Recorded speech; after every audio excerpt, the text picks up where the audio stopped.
بسم اللہ الرحمن الرحیم۔ شروع اللہ کے نام سے جو بڑا مہربان نہایت رحم والا ہے۔ نحمدہ ونصلی علی رسولہ الکریم، اما بعد، اعوذ باللہ السمیع العلیم من الشیطان الرجیم۔ وَإِذْ قَالَ مُوسَىٰ لِفَتَاهُ لَا أَبْرَحُ حَتَّىٰ أَبْلُغَ مَجْمَعَ الْبَحْرَيْنِ أَوْ أَمْضِيَ حُقُبًا۔ سورۃ الکہف آیت نمبر 60۔ سورۃ الکہف کے سبب نزول میں یہ بات بیان کی تھی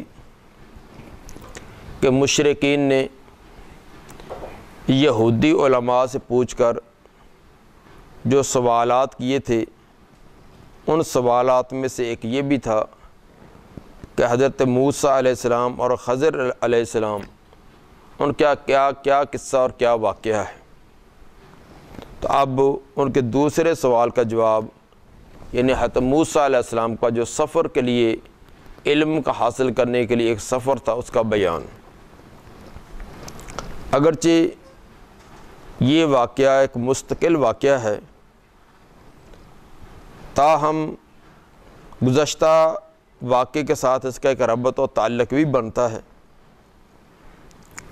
کہ قریشیوں نے یہ فرمائش کی تھی کہ ہم تیری مجلس میں تب آ کر بیٹھ سکتے ہیں اگر یہ غریب اور فقیر کنگال قسم کے لوگوں کو مجلس سے نکال دو گے۔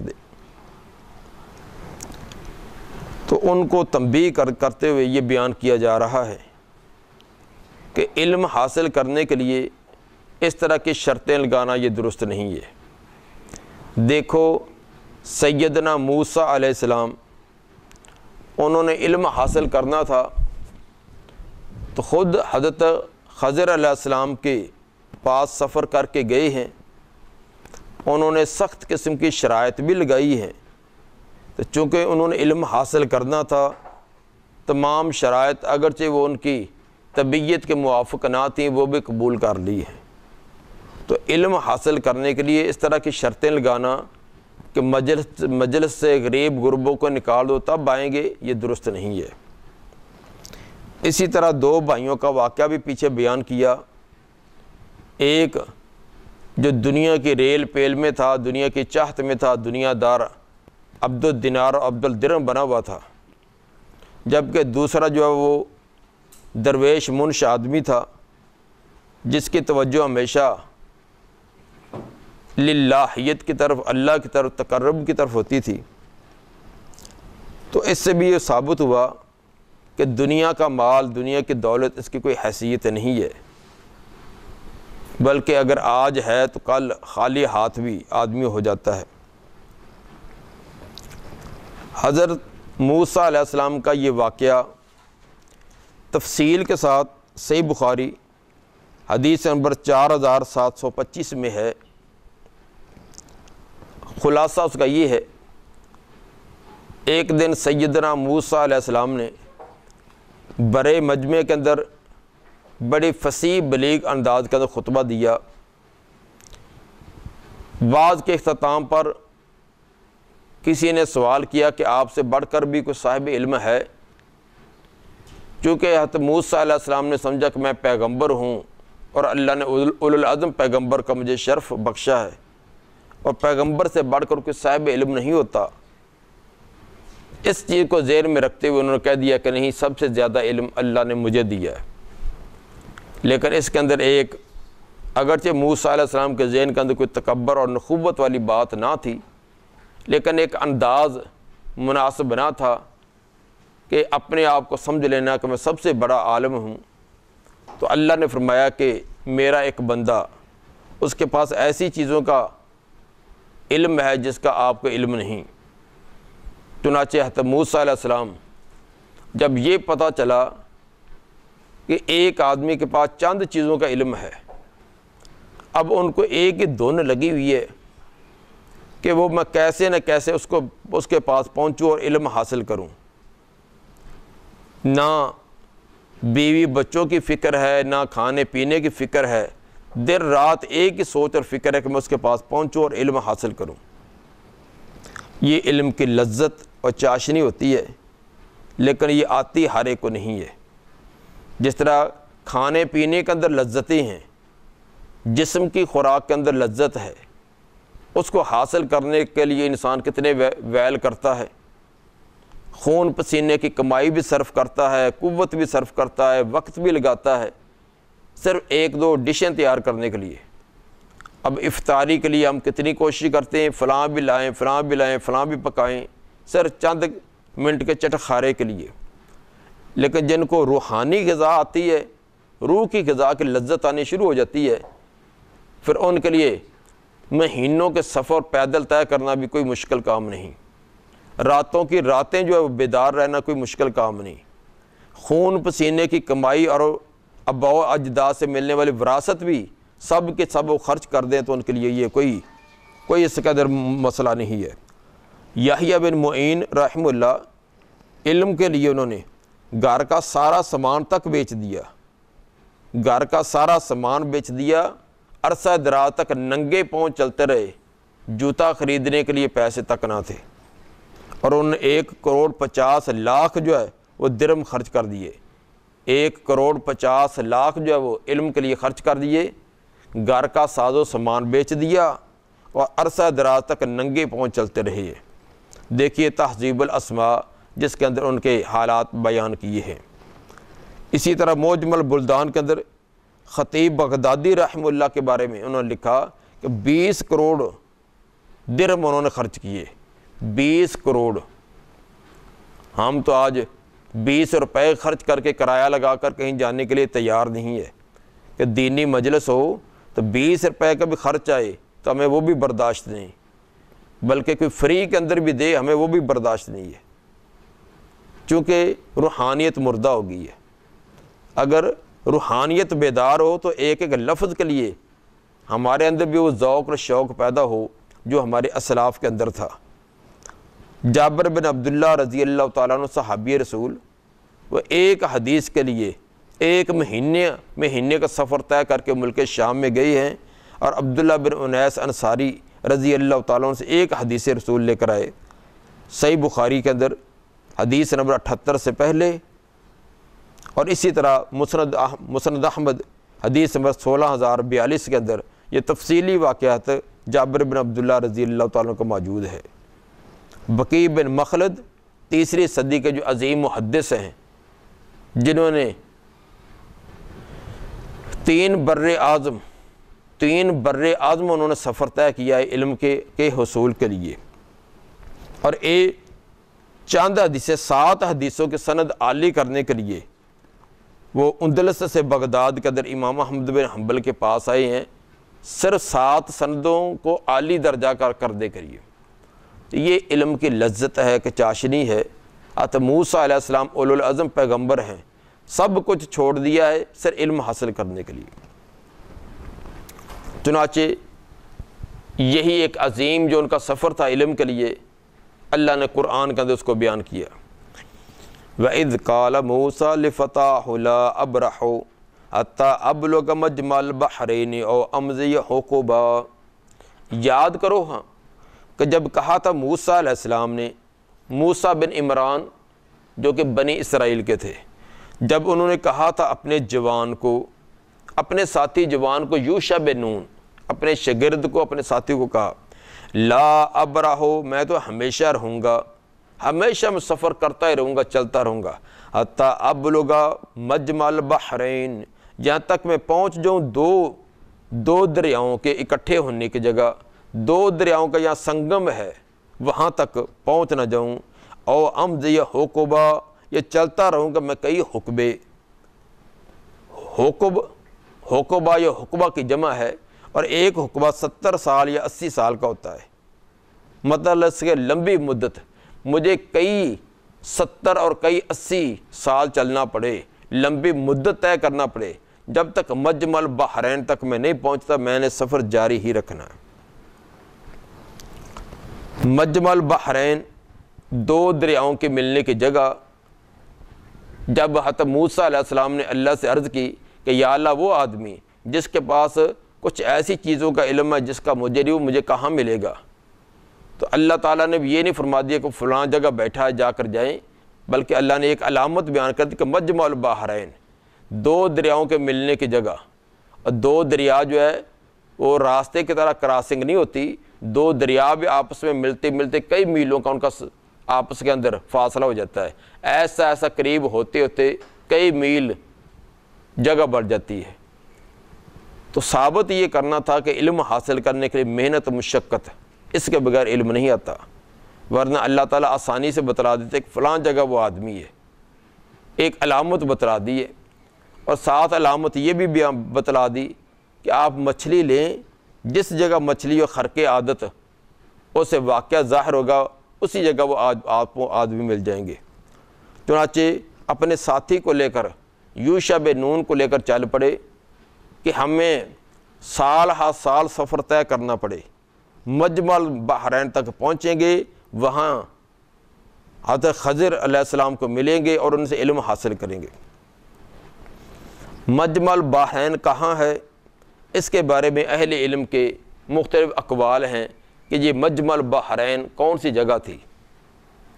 ایک اور تو یہ ہے کہ خلیج عقبہ اور خلیج سویس، یہ دونوں خلیجیں جہاں جا کر ملتی ہیں یا ان کا قریب ہوتا ہے، یہ مجمع البحرین۔ دوسرا قول یہ کہ بحر فارس اور بحر روم، ان دونوں کے ملنے کی جو جگہ ہے، اس کو یہ مجمع البحرین سے مراد یہ ہے۔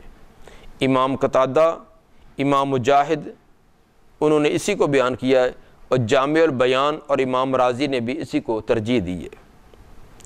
تیسرا قول یہ بھی ہے کہ دریائے نیل کی دو شاخیں، بحر ابیض اور بحر ازرق، ان کے ملنے کی جگہ جو ہے، جو موجودہ شہر خرطوم کے پاس ہے، یہ مجمع البحرین ہے۔ احادیث میں اس کو کوئی صراحت نہیں آئی، مطلق بات ہے کہ جو دو دریاؤں کا سنگم ملنے کی جگہ، وہ کون سا ہو سکتا ہے؟ واللہ عالم۔ یہ تین قول ہیں اہل علم کے۔ فلما بلغا مجمع بینہما، جب وہ دونوں پہنچے دونوں دریاؤں کے جمع ہونے کی جگہ پر، نسیا حوتہما، تو بھول گئے وہ اپنی مچھلی کو، فاتخذ سبیلہ فی البحر سربا، بنا لیا اس نے اپنا راستہ دریا کے اندر سرنگ کی طرح۔ وہاں ایک چلتے چلتے سفر لمبا کیا ہے، حضرت موسیٰ علیہ السلام نے کہا کہ یہاں ہم تھوڑی دیر آرام کر لیتے ہیں، پھر سفر شروع کریں گے۔ ایک چٹان تھی جو ایسے جھکی ہوئی تھی، اس کا تھوڑا سا سایہ تھا، حضرت موسیٰ علیہ السلام اس کے نیچے سائے میں لیٹ گئے ہیں، شاگرد یوشع بن نون نگرانی کر رہے ہیں۔ اسباب اور وسائل کا اختیار کرنا یہ توکل کے منافی نہیں ہے، تو یہ نہیں کہا کہ اللہ کے سپرد ہے، کسی کی ضرورت نہیں ہے، تو پھر بھی اپنے شاگرد کو بٹھایا ہے کہ وہ نگرانی کریں، تحفظ کریں۔ حالانکہ تھکاوٹ تو شاگرد کو بھی ہے، جتنا سفر موسیٰ علیہ السلام نے کیا ہے اتنا ساتھ شاگرد نے کیا ہے۔ پھر مزید یہ کہ شاگرد نے وہ سامان بھی اٹھایا ہوا، سفری سامان بھی، ٹوکری بھی اٹھائی ہوئی ہے جس کے اندر مچھلی تھی، لیکن اس کے باوجود استاد جو آرام کر رہے ہیں، شاگرد بیدار ہے۔ ثابت ہوا کہ استاد کا آرام اور سکون جو ہے، شاگرد کو اپنے آرام اور سکون پر ترجیح دینی چاہیے، اور اپنے آپ کو مشقت اور تنگی کے اندر مبتلا کر کے بھی اپنے استاد کی خدمت کرنی چاہیے۔ جب بیدار ہوئے تو موسیٰ علیہ السلام کی طبیعت بڑی جلالی تھی، اٹھے یہاں تو ٹائم زیادہ ہو گیا تھا، تو جلدی انہوں نے مچا دی کہ یوشع بتلایا نہیں، چلو چلو چلو چلو چلو، جو جلدی کی ہے۔ تو یوشع بن نون ایک تو شاگرد ہیں، دوسرا ان کے جلالی طبیعت کی وجہ سے خوف زدہ ہو گئے کہ میں نے استاد محترم کو ذرا ٹائم پر نہیں اٹھایا، تو انہوں نے خالی ٹوکری پکڑی تو بھاگنا شروع ہو گئے۔ حالانکہ ایک عجیب واقعہ ہوا تھا، وہ بتلانا ہی بھول گئے۔ واقعہ یہ تھا کہ وہ بھونی ہوئی مچھلی جو ٹوکری میں رکھی ہے، تو اچانک ایسے حرکت کرنے لگی۔ انہوں نے توجہ سے دیکھنے لگے بھی کیا ہو گیا، کیوں حرکت کرتی ہے، تو بھونی ہوئی ہے۔ اتنے میں اس نے چھلانگ لگائی دریا کے اندر، تو دریا کے اندر چلی گئی۔ پھر ایک اور عجیب بات کہ جہاں سے گزرتی جا رہی تھی، پانی اسی طرح سرنگ کی طرح بنتا جا رہا، پانی آپس میں مل نہیں رہا تھا، اسی طرح ایک سوراخ سی سرنگ بنتی جا رہی، تو نظر آ رہی تھی کہ وہ دائیں جا رہی بائیں جا رہی ہے، کافی دور تک نظر بھی آ رہی۔ یوشع بن نون بڑے حیران کہ یہ کیا مجمع ہے. انہوں نے کہا چلو استاد محترم بیدار ہوں گے تو تبھی بتلائیں گے، کیونکہ نیند کے اندر خلل نہیں نہ ڈالنا چاہیے. اگر ایک آدمی سویا ہوا تو اس کے نیند کے اندر خلل نہیں ہے، معمولی کام کے لیے جلدی سے اس کو جاٹو اٹھا دیں. بیدار ہوئے ہیں تو موسیٰ علیہ السلام نے جلدی مچا دی، طبیعت جلالی تھی، ان کے ذہن سے یہ تمام بھول گیا، اور صرف یہی ہے کہ جلدی سے ان کے پیچھے ٹوکری اٹھا کر بھاگنا شروع ہو گئے. ایک تو اس کی وجہ یہ ہے کہ حضرت موسیٰ علیہ السلام کی طبیعت کے جلال کی وجہ سے وہ یہ چیز بتلانا بھول گئے. اور پھر یہ ان کے لیے کوئی انہونی بات نہیں تھی، اس طرح کے واقعات انہوں نے پہلے بھی بے شمار دیکھے تھے. خرق عادت واقعات جو موسیٰ علیہ السلام سے ان ظاہر ہوئے تھے، ان کے شاگرد نے پہلے بھی کئی دیکھے تھے. تو ہمارے لیے تو ایک بہت ہی عجیب واقعہ ہے، ان کے لیے کیونکہ انہوں نے پہلے بھی کئی عجائبات دیکھے تھے، ان کے لیے یہ اتنا عجیب نہیں تھا. جیسے کہ آپ پہلی دفعہ کسی پارک میں باغ میں جائیں تو اس کی ہر ایک چیز آپ کے لیے بڑی عجیب ہوتی ہے. ہر پودے کو، ہر پھول کو بڑے رک رک کر دیکھیں گے، لیکن جو روزانہ جاتا ہے یا وہاں کا مالی ہے اس کے لیے کوئی عجیب نہیں ہے، وہ ویسے چلتا جا رہا، وہ کسی کو نہیں کھڑا ہو کر دیکھے گا. تو جب ایک آدمی کے سامنے پہلی دفعہ کوئی عجیب واقعہ ظاہر ہو، اس کے لیے بڑا تعجب والی بات ہوتی ہے. تو جو اس طرح کے عام طور پر دیکھتے رہے اس کے لیے تعجب نہیں. اس لیے یوشع بن نون کے لیے یہ تعجب والی بات نہ تھی، اس لیے بول گئے. فلما بالغا مجمع بینہما، جب پہنچے ان دونوں دریاؤں کے آپس میں جمع ہونے کی جگہ، ناسیا حوتہما، تو بھول گئے اپنی مچھلی کو، یعنی مچھلی کا پورا واقعہ بھول گئے. حالانکہ بھولے تو صرف حضرت یوشع بن نون تھے، لیکن یہ تثنیہ کیوں لایا گیا کہ ناسیا، دونوں بھول گئے. اس کے اندر ایک تو ہے کہ کلام کے اندر توسع کرتے ہوئے یہ ایسے کیا گیا ہے. کلام کے اندر توسع کا مطلب یہ ہوتا ہے کہ جو اس معاملے کے اندر، اس کام کے اندر شریک ہوں، ان تمام کی کا لحاظ اور اعتبار کرتے ہوئے صیغہ لے آنا. بولے صرف حضرت یوشع بن نون تھے، چونکہ اس سفر کے اندر، واقعے کے اندر حضرت موسیٰ علیہ السلام بھی ساتھ تھے، اس لیے تثنیہ کا صیغہ لایا گیا. جس طرح کہ دوسری جگہ فرمانا کہ یخرج منہم اللؤلؤ والمرجان، کڑوے اور میٹھے دونوں قسم کے سمندروں سے لؤلؤ اور مرجان نکلتے ہیں. حالانکہ میٹھے پانی سے، میٹھے سمندروں سے یہ نہیں نکلتے، یہ کڑوے پانی سے نکلتے ہیں. تو اللہ نے دونوں کا ذکر کیا، یخرج منہما، دونوں سے لؤلؤ اور مرجان نکلتے ہیں. اس کو کہتے ہیں توسع کلام. کلام کا وسعت کرتے ہوئے ایسے کیا گیا.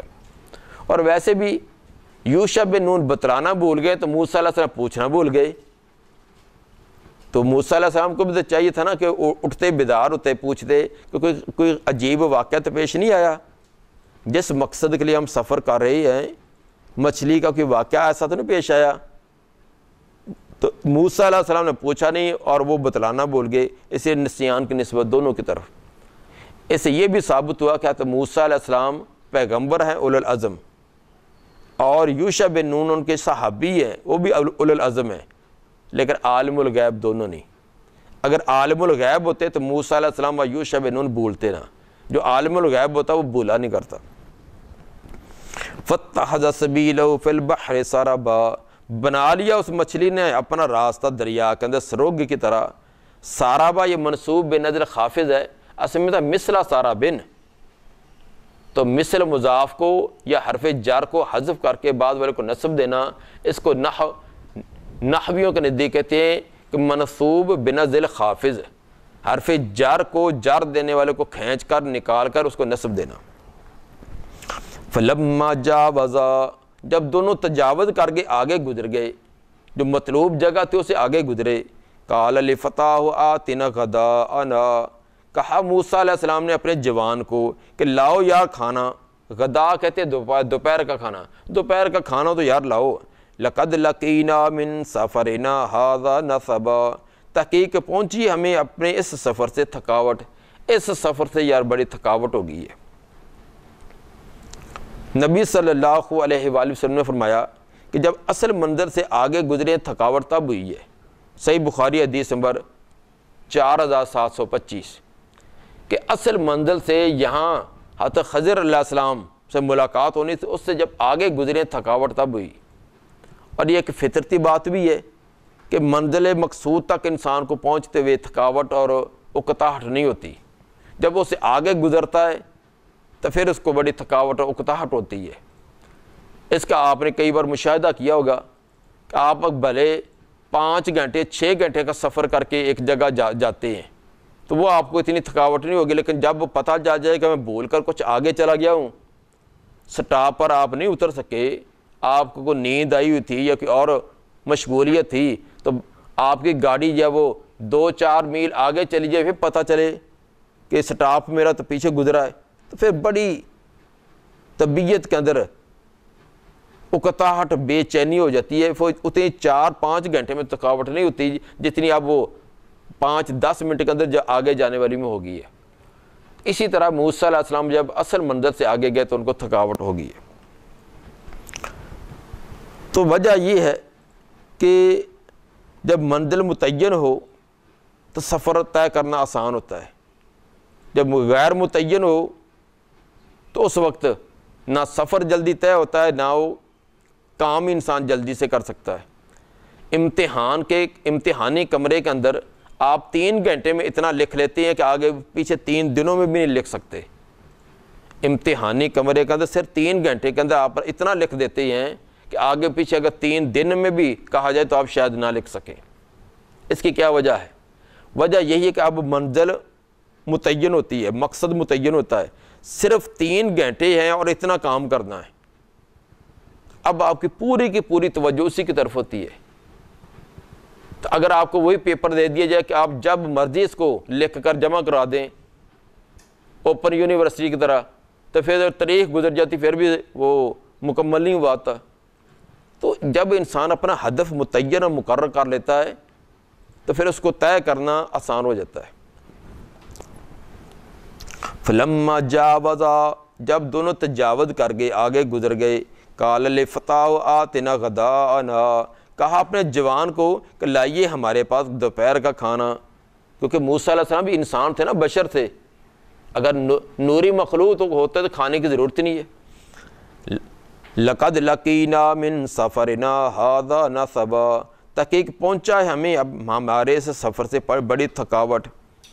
قال ارأیت اذ اوینا الی الصخرۃ فانی نسیت الحوت، جب مچھلی کا نام لیا کھانے کا، اب یوشع بن نون کو یاد آیا وہ کھانے والا تو مچھلی جو ہمارا کھانا تھا، وہ تو عجیب واقعہ پیش آ گیا تھا۔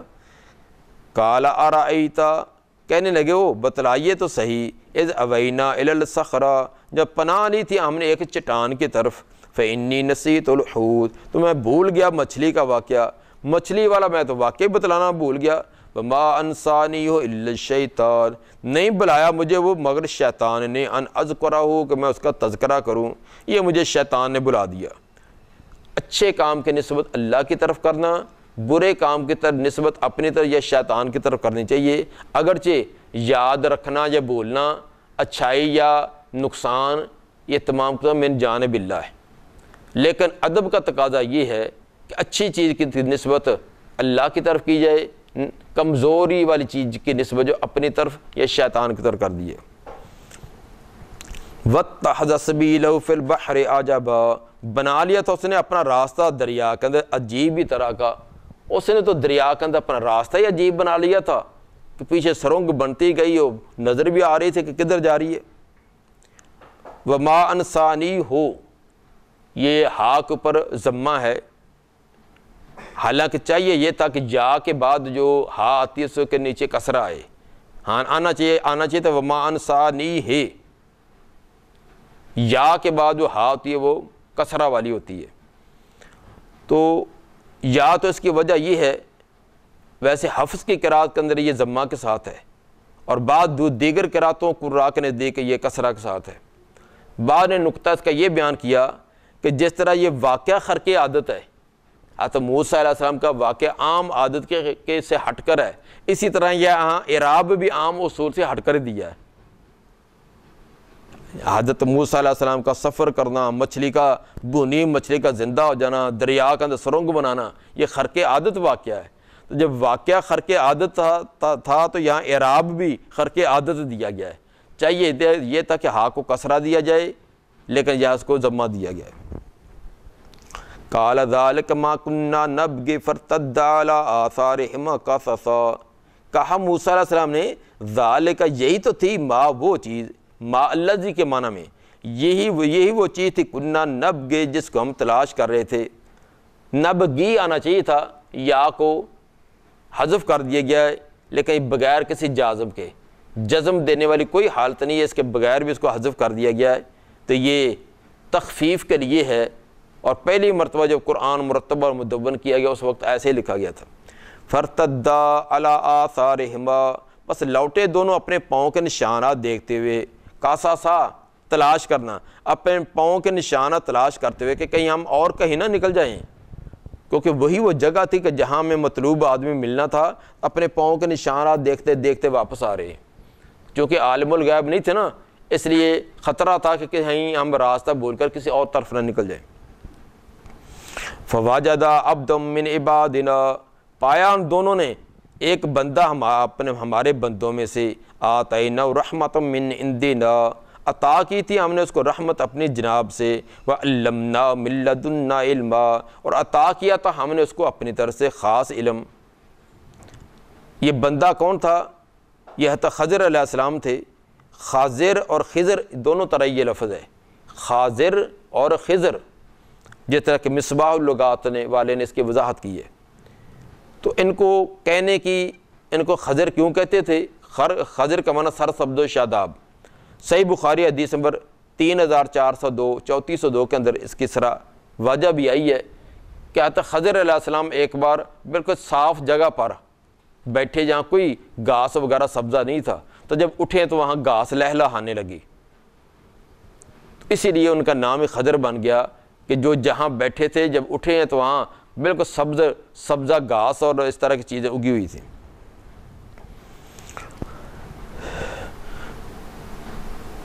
من لدنا علما، اس کو ہم نے اپنی جناب سے علم دے رکھا تھا۔ بعض لوگوں نے اس سے اولیاء کے لیے علم لدنی کا ایک استدلال کیا کہ ایک علم لدنی ہوتا ہے، ایک شریعت کا ظاہری علم ہوتا ہے، ایک باطنی علم ہوتا ہے۔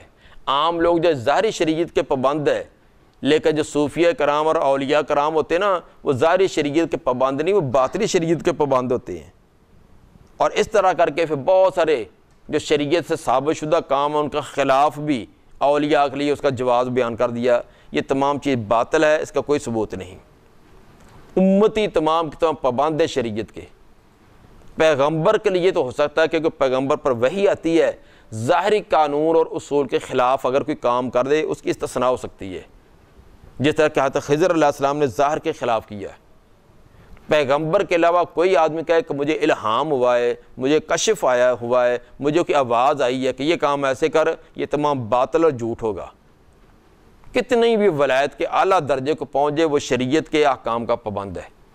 مثلا کہ یہ کہہ دے، جس طرح کہ صوفیوں نے اصطلاح بنائی ہے کہ ایک جو ہے علم یقینی ہوتا ہے، حتیٰ یاتی امر یقین۔ علم یقینی کہ اس کو کہتے ہیں کہ انسان عبادت ریاضت کرتے کرتے کرتے کرتے اس درجے کو پہنچ جائے، اب اس سے احکام ساقط ہو جاتے ہیں، نہ نماز نہ روزہ نہ حج کا کچھ بھی نہ کرے، کیونکہ اللہ کا اتنا مقرب بن گیا کہ احکام ہی ساقط ہو گئے۔ یہ صوفیہ کرام کی ایک اصطلاح ہے، یہ بالکل باطل اور جھوٹ ہے۔ نبی صلی اللہ علیہ وآلہ وسلم آخری دم تک احکام کے پابند رہے ہیں۔ آخری نماز آپ چل نہیں سکتے، صحابہ کرام سہارا دے کر آپ کو لے جا رہے ہیں، پاؤں پیچھے لٹکتے جا رہے ہیں، آپ سے تو آخری نماز بھی ساقط نہیں ہوئی۔ عمر رضی اللہ تعالیٰ صبح کی جماعت کرا رہے ہیں، ابو لولو مجوسی نے شہید کر دیا، آخری نماز آخری وقت بھی نماز کے اندر ہے۔ علی رضی اللہ تعالیٰ جماعت کرانے کے لیے نکلے ہیں تو ان کو شہید کر دیا گیا ہے۔ تو انبیاء سے، خلفائے راشدین سے تو آخری سانس تک احکام ساقط نہ ہوئے، تو یہ صوفیہ کرام زیادہ نیک بن گئے ان سے کہ ان سے احکام ساقط ہو جاتے ہیں۔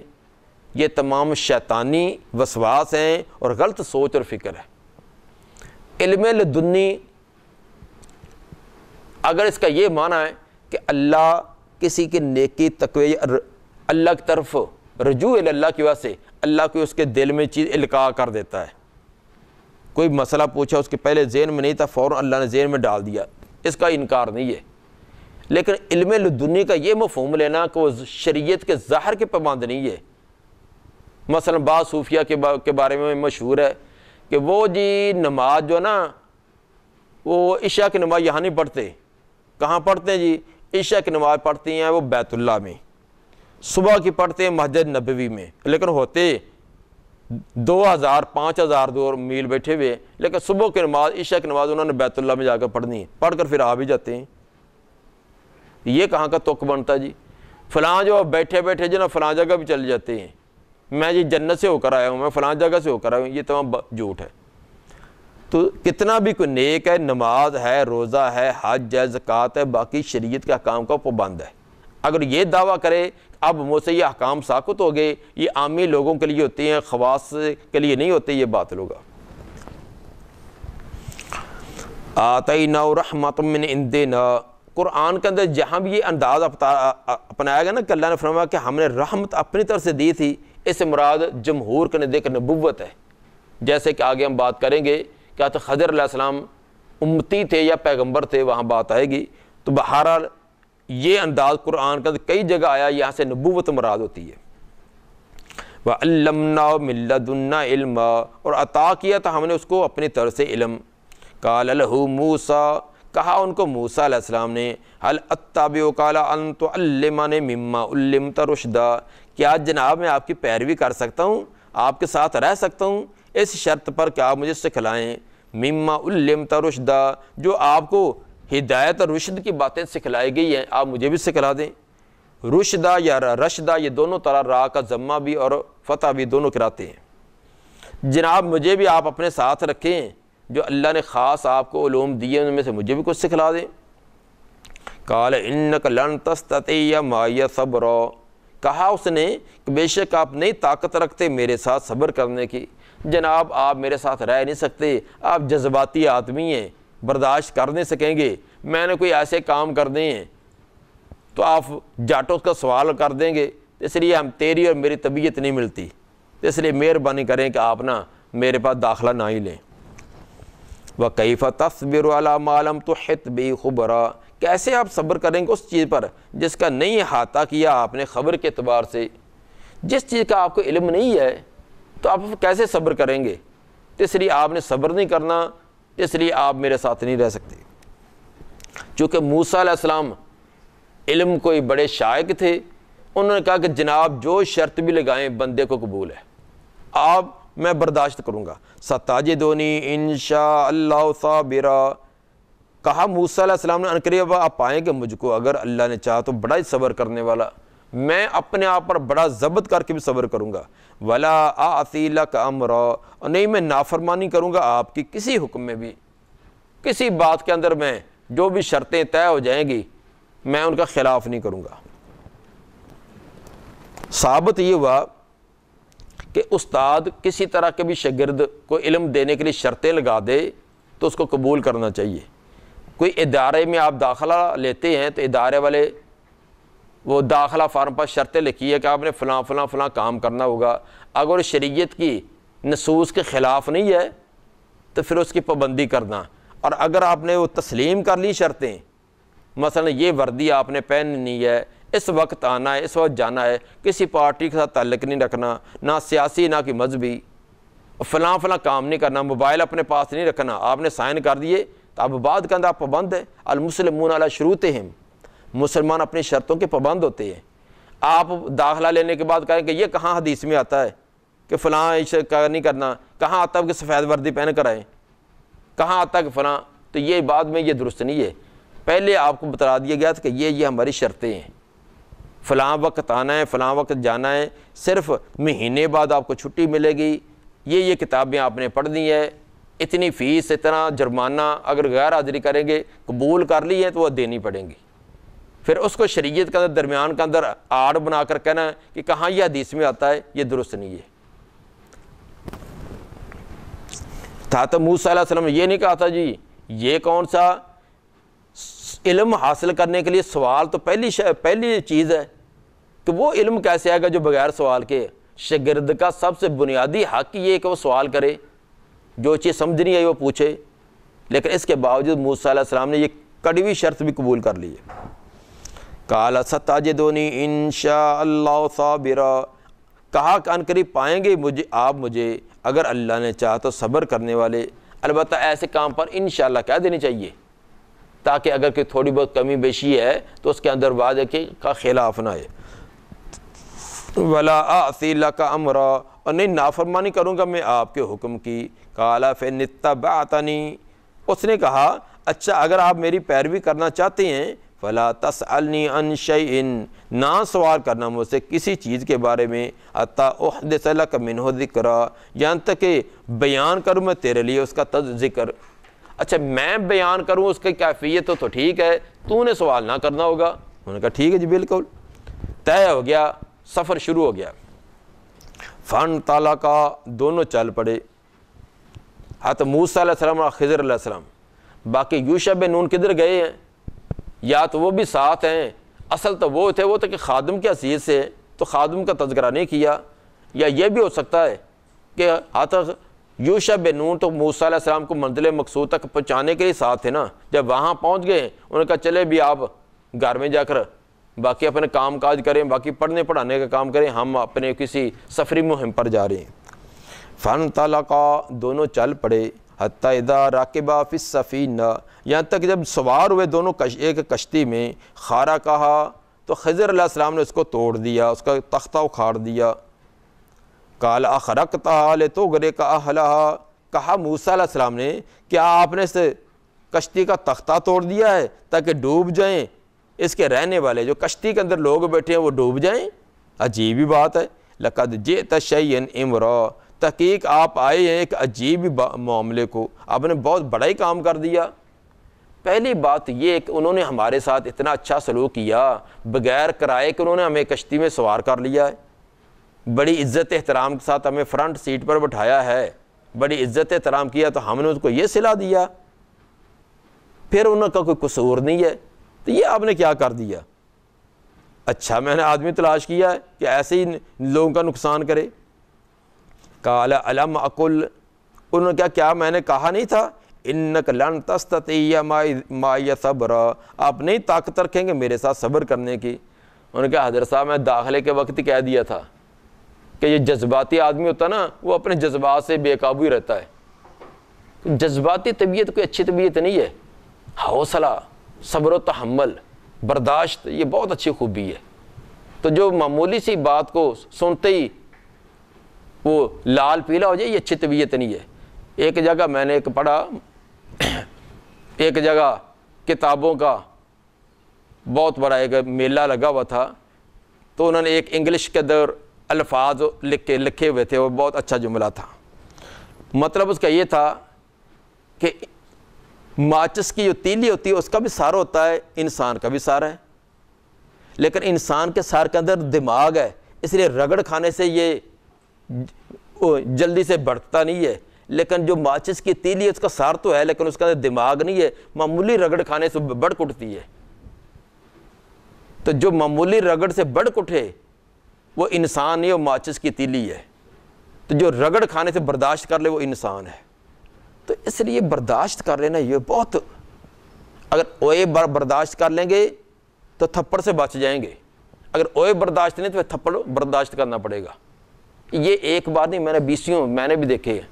ایک بار میں آ رہا تھا بس کے اندر، دو سٹوڈنٹ، کیونکہ سٹوڈنٹ سمجھتے تھے نا کہ ساری بسیں ہماری ہیں اور یہ ڈرائیور اور کنڈکٹر یہ ہمارے نوکر ہیں، کرایہ تو انہوں نے دینا نہیں ہوتا، تو کنڈکٹر نے کہا تو آگے ہو جا بھی، کہتا ہے نہیں میں اتنے کھڑا ہے، وہ اس کے گیٹ کے اندر ہی کھڑا تھا، اس نے کہا تھوڑا آگے ہو جائے سواریاں، وہ کہتا نہیں ہوتا میں، اس نے پھر کہا کہ آرام، تو اس نے آرام پہلے آرام سے کہا، اس نے تھوڑا سخت کہا کہ آگے ہو، اس نے بڑے اکھڑ انداز میں اس کے گلے پڑا، اس نے اپنی وہ کاپی جو تھی نا وہ تو اپنی جیب میں ڈالی، شروع ہو گیا اس کو مارنے، مار 5-7 لوگوں کے پکڑتے پکڑتے اس نے اچھی طرح اس کی پٹائی کر دی۔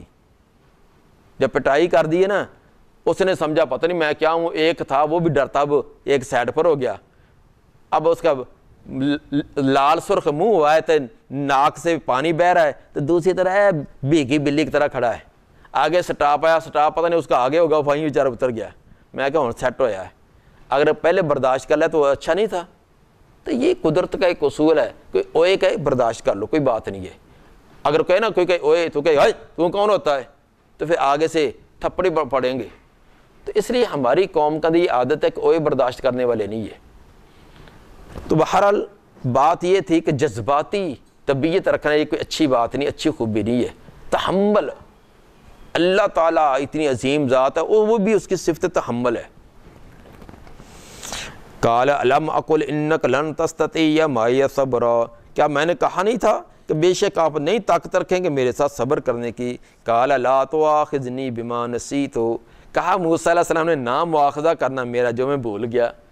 اب یہ جذباتی طبیعت کا نتیجہ کیا ہے، اب بعد میں معذرت کرنی پڑی کہ جو میں بھول کر کے یہ بات کری نہ میرا مواخذہ نہ کریں۔ ولا ترحقنی من امری اسرا، اور نہ مجھ پر ڈالنا میرے معاملے کے اندر تنگی، میرے معاملے کے اندر تنگی نہ ڈالنا کہ پہلی بار میری چھٹی نہ کرا دینا، تو میں بھول گیا تھا جو شرط لگائی تھی آپ سے، آئندہ میں بالکل صبر کروں گا۔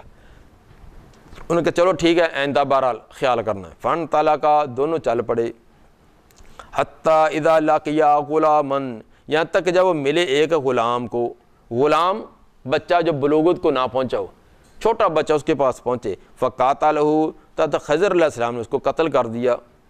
جا رہے تھے بستی کے باہر، بچے جو ہے اخروٹوں کے ساتھ گولیوں کا کھیل رہے ہیں، ایک خوبصورت بچہ بالکل معصوم سا، خضر علیہ السلام نے کہا اوئے بیٹا ادھر آ، دوڑتا ہے آیا، ہاں جی انکل جی، انکل نے گردن پکڑی، مروڑ کیا سٹیا، بیچارے کو سانس ایک بھی نہیں آنے دیا۔ موسیٰ علیہ السلام پھر منہ میں انگلی ڈال کر کھڑے ہو گئی ہے کیا، وہ نہ اس نے کوئی گالی دی، نہ کوئی ہمیں اس نے کوئی شرارت کی، خوبصورت معصوم بچہ تو اس کو قتل کر دیا ہے، یہ حضرت کیا کیا ہے۔ حتیٰ اذا لقیا غلاما، یہاں تک جب ملے ایک غلام کو، فقاتل، اس کو قتل کر دیا۔ قال اقتلت نفسا زکیۃ بغیر نفس، کہا موسیٰ علیہ السلام نے کیا قتل کر دیا آپ نے ایک جان کو جو انتہائی پاکیزہ تھی، پاکیزہ مانا اس نے کوئی جرم نہیں، کوئی گناہ نہیں کیا، بغیر نفس، بغیر کسی نفس کے، اس نے کسی کو قتل نہیں کیا، مارا نہیں، کوئی کسی سے برا سلوک نہیں، تو بغیر کسی وجہ کے قتل کر دیا۔ لقد جئت شیئا نکرا، تحقیق آئے ہیں آپ ایک بڑی عجیب چیز کو، یہ تو پہلے سے بھی آپ نے عجیب کام کر دیا۔ تو وہ تو چلو تختہ تھا، اس کے اندر ایک وہم تھا نا کہ شاید پانی اندر آ جائے گا، ڈوب نہ جائے، تو یہاں وہم کیا، یہاں تو حقیقتاً قتل کر دیا ہے۔ تو پھر وہ تختہ تو دوبارہ بھی لگایا جا سکتا تھا، تو یہ بچے کو دوبارہ زندگی کیسے، یہ تو آپ نے اس سے بھی ایک عجیب ہی کام کر دیا۔ قال الم اقل لک انک لن تستطیع معی صبرا، کہا اس نے کیا میں نے کہا نہیں تھا آپ کو بے شک آپ نہیں طاقت رکھتے میرے ساتھ صبر کرنے کی۔ حضرت میں نے پہلے کہہ دیا تھا کہ آپ مہربانی کر کے داخلہ نہ لیں، میری کوئی شرطیں اور ہیں اور آپ کا مزاج کچھ اور ہے، تو میں نے پہلے کہا تھا آپ صبر نہیں کر سکتے۔ قال ان سألتک عن شیء، کہا موسیٰ علیہ السلام نے اگر میں نے سوال کیا آپ سے کسی شے کے بارے میں، بعد اس کے بعد، اس مرتبہ کے بعد، فلا تصاحبنی، تو مجھے اپنے ساتھ نہ رکھنا، قد بلغت من لدنی عذرا، تحقیق آپ پہنچ چکے ہوں گے میری طرف سے عذر کو۔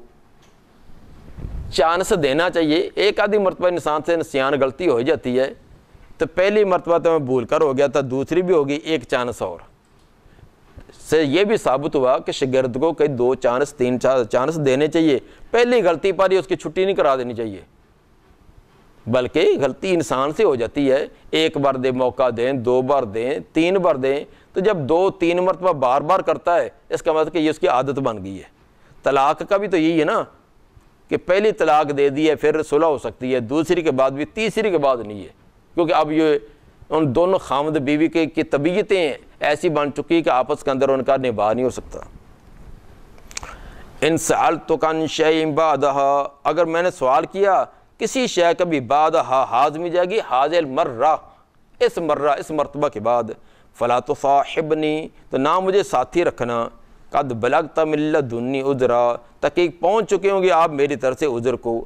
اب آپ کی طرف شرعی عذر ہوگا کہ 2 مرتبہ آگے معذرت قبول کی گئی ہے، تو تیسری دفعہ تو پھر چانس نہیں ہوگا۔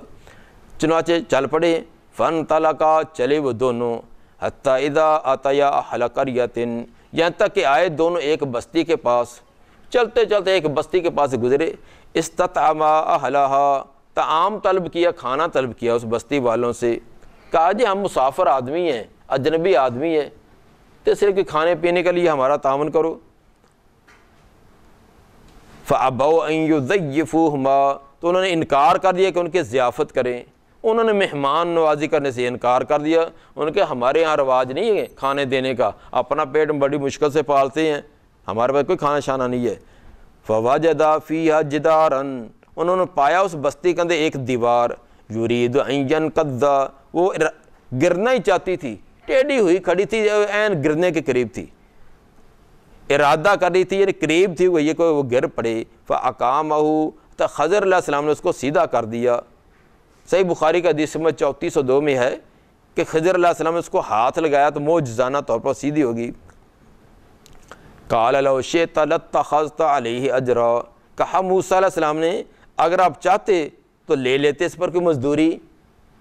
انہوں نے ہمیں کھانا نہیں دیا، کوئی رہائش نہیں دی، پوری رات بھوکے پیاسے بیٹھے رہے، ہم ان کی دیواریں سیدھی کرتے رہے، تو اس سے بہتر یہ نہیں تھا کہ ہم ان سے کوئی مزدوری لے لیتے تو چلو 2-4 روپے ہوتے، اس کا ہم کہیں کھانا لے کر اپنی بھوک تو دور کرتے، تو یہ بہتر نہیں تھا۔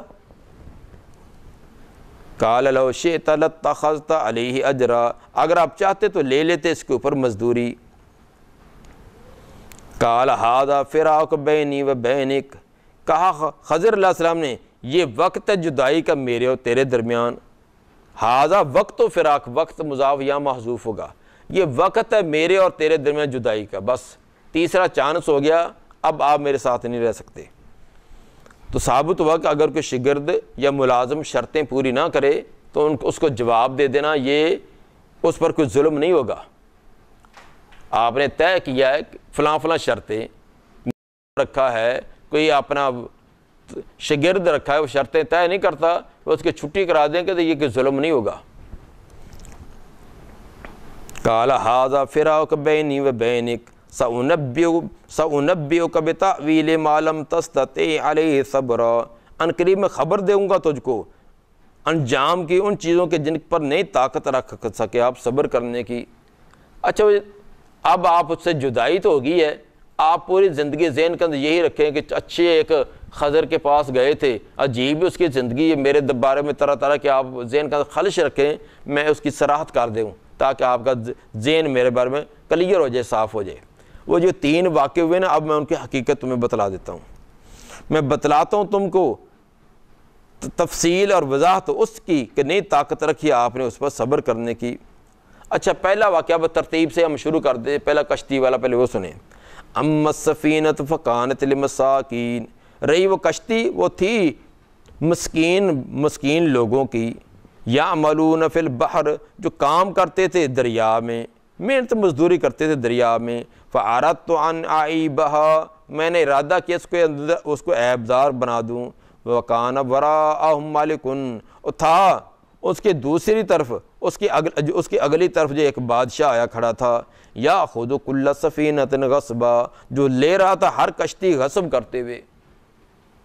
وہ جو پہلا واقعہ نا کشتی کا تختہ توڑنا، اس کی وجہ یہ تھی کہ اس دریا کے دوسرے کنارے ایک بادشاہ آیا کھڑا ہے، بڑا ظالم ہے، جتنے بھی اچھی خوبصورت صحیح سلامت کشتیاں نا تو وہاں غصب کیے جا رہا ہے۔ اب غریب بیچارے کیسے انکار کر سکتے ہیں؟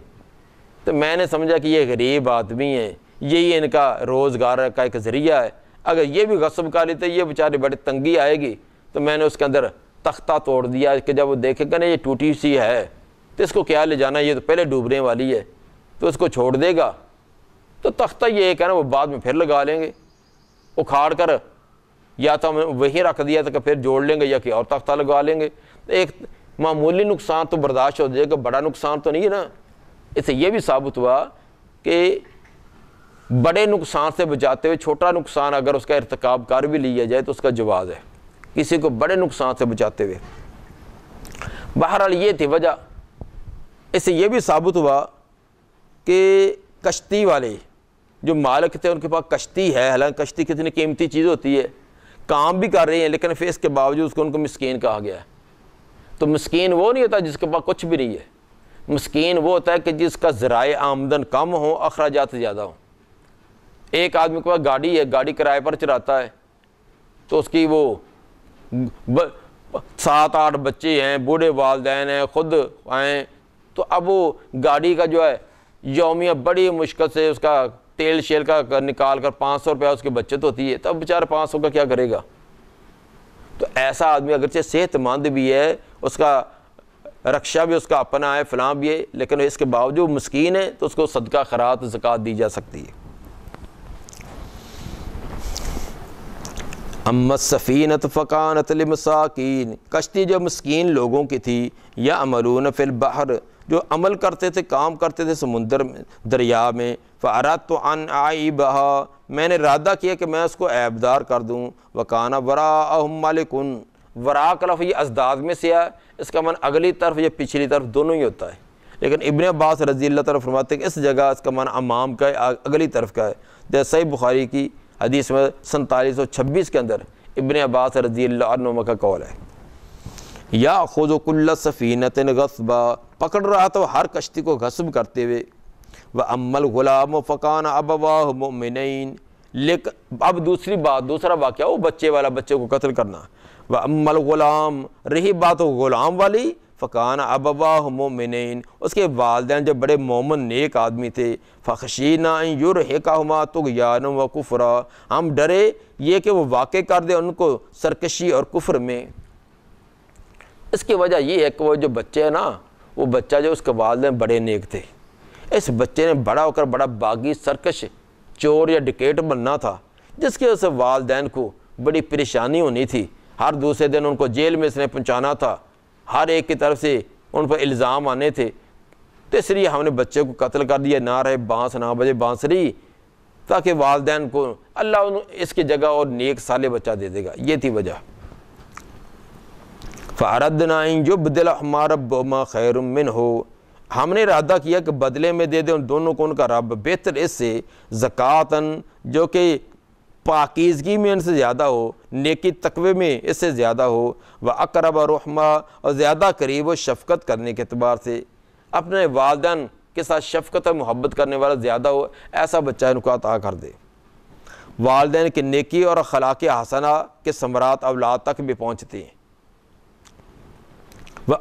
یہ تو دو واقع ہو گئے، تیسرا وہ دیوار کو جو ہم نے سیدھا کیا ہے، وَأَمَّا الْجِدَارُ فَكَانَ لِغُلَامَيْنِ يَتِيمَيْنِ، اور دیوار جو ہے وہ 2 یتیم بچوں کی تھی، فی المدینہ تھی، شہر میں، شہر کے اندر 2 یتیم بچے تھے، ان کی تھی وہ دیوار، وَكَانَ تَحْتَهُ كَنْزٌ لَهُمَا، اور اس دیوار کے نیچے ان کا خزانہ تھا، وَكَانَ أَبُوهُمَا صَالِحًا، اور ان کا باپ جو نیک اور صالح تھا، فَأَرَادَ رَبُّكَ أَن يَبْلُغَا أَشُدَّهُمَا، ارادہ کیا تیرے رب نے کو پہنچے اپنی جوانی کو، وَيَسْتَخْرِجَا كَنْزَهُمَا، اور وہ نکالے وہ اپنا خزانہ۔ اس کی وجہ یہ ہے کہ وہ چھوٹے یتیم بچے تھے، اس کے باپ نے فوت ہونے سے پہلے اپنا جو سونا وغیرہ جو قیمتی خزانہ تھا اس دیوار کے نیچے دفن کر کے اوپر دیوار کھڑی کر دی۔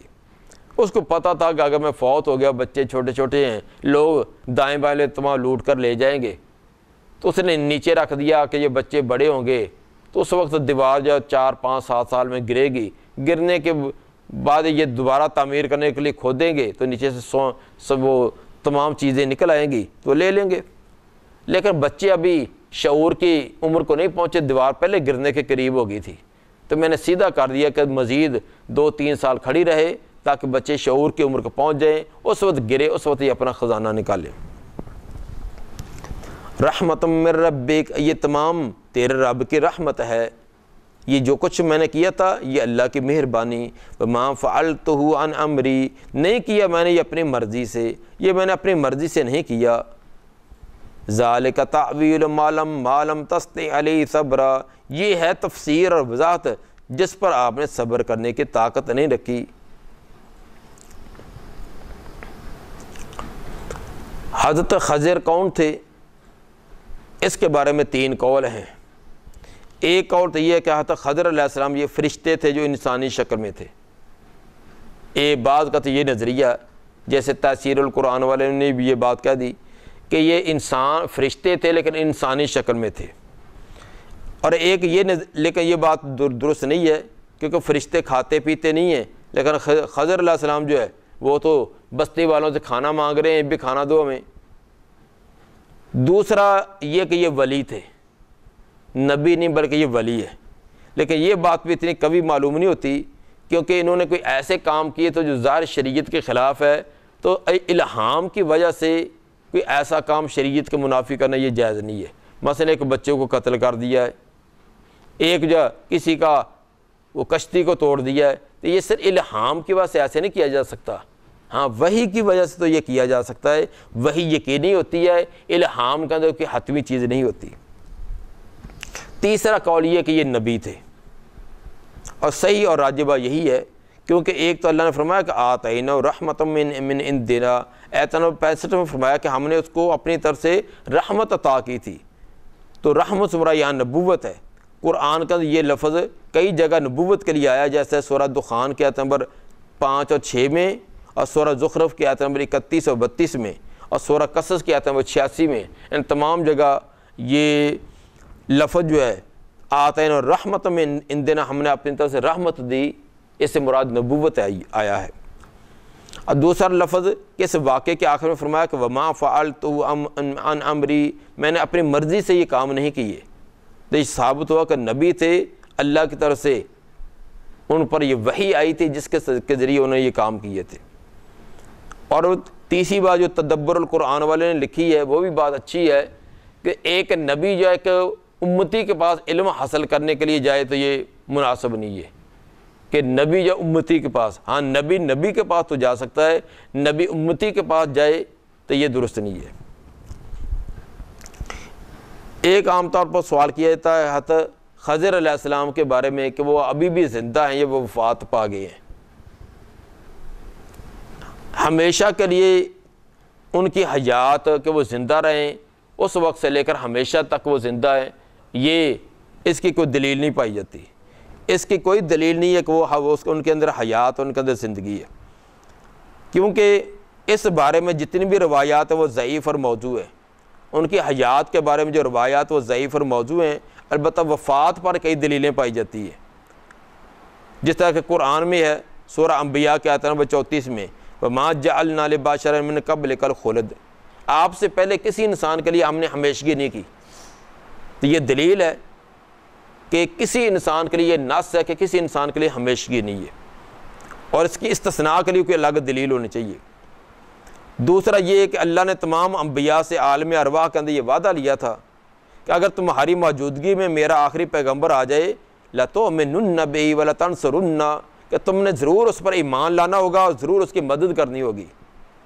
اگر حضرت خضر علیہ السلام حیات ہوتے، زندہ ہوتے، تو وہ ضرور نبی صلی اللہ علیہ وسلم پر ایمان لاتے، نبی کے ساتھ جماعت میں، جمعے میں، جہاد میں آپ کا ساتھ شریک ہوتے، کیونکہ اللہ نے عالم ارواح میں وعدہ لیا تھا۔ لیکن کسی دلیل سے یہ ثابت نہیں ہے کہ حضرت خضر علیہ السلام نبی صلی اللہ علیہ وسلم کے پاس آئے ہوں، آپ کے ساتھ ملاقات کی ہو اور آپ کے ساتھ ان کی مصاحبت ہوئی ہو، یہ ثابت نہیں ہے۔ اور اسی طرح صحیح بخاری کے اندر یہ روایت ہے کہ نبی صلی اللہ علیہ وسلم نے فرمایا کہ لا یبقى علی راس المئات ممن هو اليوم علی ظہر الارض احدا، ایک وقت آپ نے فرمایا تھا کہ آج جو زمین کے اوپر زندہ ہیں، حیات ہیں، ایک 100 سال کے بعد وہ زندہ نہیں رہیں گے۔ زمین کے اوپر جو بھی ذی روح ہے، جو بھی زندہ ہیں، 100 سال کے بعد وہ زندہ نہیں رہیں گے۔ اگر بالفرض حضرت خضر علیہ السلام آپ کے اس فرمان کے مطابق اس وقت تک زندہ بھی تھے تو آپ کے اس فرمان کے مطابق پھر بھی 100 سال کے بعد وہ ختم ہو گئے ہیں۔ اس لیے امام بخاری کا نظریہ بھی یہی ہے، حافظ ابن حجر رحمہ اللہ کا بھی، امام ابن قیم، ابن تیمیہ اور جمہور علماء امت کا یہی ہے کہ حضرت خضر علیہ السلام کی ہمیشہ کے لیے حیات اور زندگی یہ ثابت نہیں ہے۔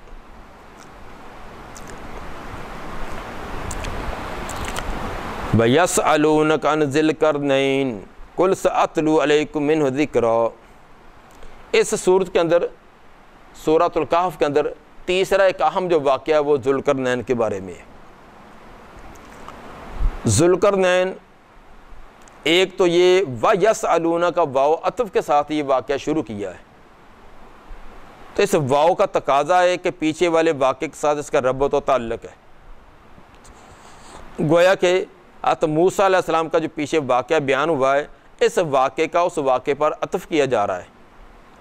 تو مناسبت اس کی پیچھے والے واقعات کے ساتھ یہ بنے گی کہ مشرکین متکبر ہونے کی وجہ سے، اپنے آپ کو بڑا سمجھنے کی وجہ سے غریبوں کو اور سادہ لوگوں کو مجلس کے ساتھ بٹھانے کے لیے تیار نہیں تھے۔ اسی لیے تو آپ کو کہتے تھے کہ غریبوں کو، تنگ دست لوگوں کو مجلس سے نکالو، تب ہم تیری مجلس میں آئیں گے۔ تو اللہ تعالیٰ نے حضرت موسیٰ علیہ السلام کا واقعہ بھی سنایا کہ علم حاصل کرنے کے لیے اتنے عظیم پیغمبر جو ہے وہ بھی حضرت خضر علیہ السلام کا شاگرد بنے اور ان کی شرطیں تمام قبول کر کے پھر بھی ان کے پاس گئے ہیں۔ اور حضرت ذوالقرنین جو ہے وہ بھی اتنی دولت اور مال ہونے کے باوجود نہ ان کے اندر تکبر تھا، نہ کہ نخوت تھی، بلکہ انتہا درجے کی عاجزی و انکساری ان کے اندر تھی۔ وَيَسْأَلُونَكَ عَنْ ذِي الْقَرْنَيْنِ، سوال کرتے ہیں آپ سے ذوالقرنین کے بارے میں۔ قُلْ سَأَتْلُو عَلَيْكُم مِّنْهُ ذِكْرًا، کہہ دیجئے میں عنقریب پڑھتا ہوں تم پر اس کا تذکرہ، میں تمہیں اس کا تذکرہ اور قصہ اور واقعہ سناتا ہوں۔ ذوالقرنین کون تھا اور ان کو ذوالقرنین کیوں کہتے ہیں؟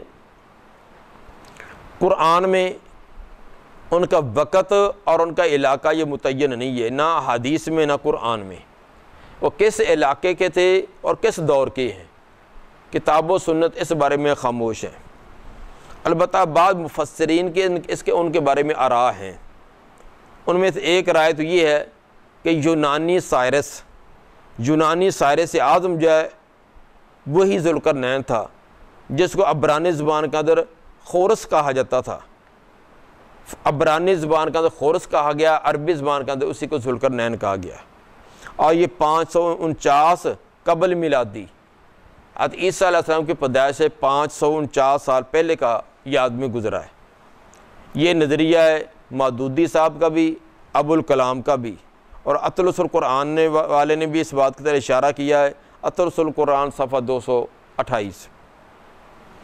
دوسرا اس کے بارے میں قول یہ ہے کہ یہ ابراہیم علیہ السلام کے دور کا آدمی ہے، اور حضرت ابراہیم علیہ السلام کی دعا کی وجہ سے ان کو خرق عادت، اسباب اور وسائل ملے تھے، جو عام عادت سے ہٹ کر ان کو اللہ نے اسباب اور وسائل دیے تھے، یہ حضرت ابراہیم علیہ السلام کی دعا کی وجہ سے تھے، اور حضرت خضر جو ہے وہ ان کے وزیر تھے، اور اسی لیے ان کے واقعے کے فوراً بعد ان کا واقعہ ساتھ بیان کیا گیا۔ یہ نظریہ ابن کثیر کا، حافظ ابن کثیر کا، حافظ ابن حجر کا، اور اشرف الحواشی والے نے بھی اسی کی طرف اشارہ کیا۔ تیسرا نظریہ یہ ہے کہ یمن کا جو ابو کرب حمیری ہے آدمی تھا، یہ وہی مراد ہے۔ یمن کا ابو کرب حمیری جو آدمی مشہور تھا، یعنی یمنی طبہ، اور یمنی طبہ نے اپنے اشعار کے اندر ان کا تذکرہ کیا ہے، تو معلوم ایسے ہوتا ہے یہ انہی کے خاندان، برادری اور علاقے کا کوئی آدمی تھا۔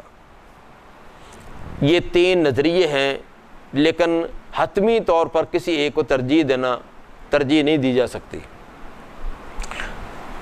حقیقت یہ ہے کہ قرآن کسی قصے کو تاریخ کے طور پر بیان نہیں کرتا، بلکہ اس کے وہ عبرت اور سبق کے لیے بیان کیا جاتا ہے۔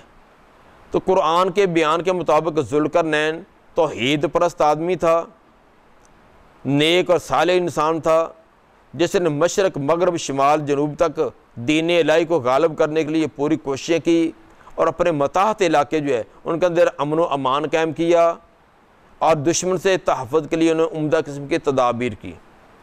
یہ چیزیں ثابت ہیں۔ اب وہ شخصیت متعین نہ بھی ہو، دور متعین نہ بھی ہو، تو اس میں کوئی حرج نہیں ہے، بس ثابت یہ کرنا ہے کہ اتنے اختیارات اور اسباب وسائل ملنے کے باوجود نہ ان کا تکبر تھا نہ کہ گمانڈ تھا، بلکہ اسباب اور وسائل ملنے پر جہاں تک ان سے ممکن ہو سکا اللہ کا دین، اللہ کا نظام انہوں نے نافذ کرنے کی کوشش کی ہے۔ تو اس لیے اس کی بحث کے اندر پڑھنے کی اور لمبی چوڑی بحثیں کرنے کی، کوئی کہے فلاں ہے، کوئی کہے فلاں ہے، فلاں دور تھا، اس کی کوئی ضرورت نہیں ہے۔ باقی رہا کہ ان کو ذوالقرنین کیوں کہتے تھے۔ ذوالقرنین لقب کے مختلف وجوہات بیان کی گئی ہیں، کہ پہلے لفظ قرن کس کو کہتے ہیں، اس کے مختلف معانی آتے ہیں، انہی معانی کی وجہ سے ان کی توجیہ بھی مختلف کی گئی ہے۔ قرن جو ہے سینگ کو بھی کہتے ہیں، جانوروں کے جو سینگ ہوتے ہیں اس کو بھی قرن کہتے ہیں، اور کنارہ کسی چیز کا جو کنارہ طرف ہوتی ہے اس کو بھی کرن کہتے ہیں.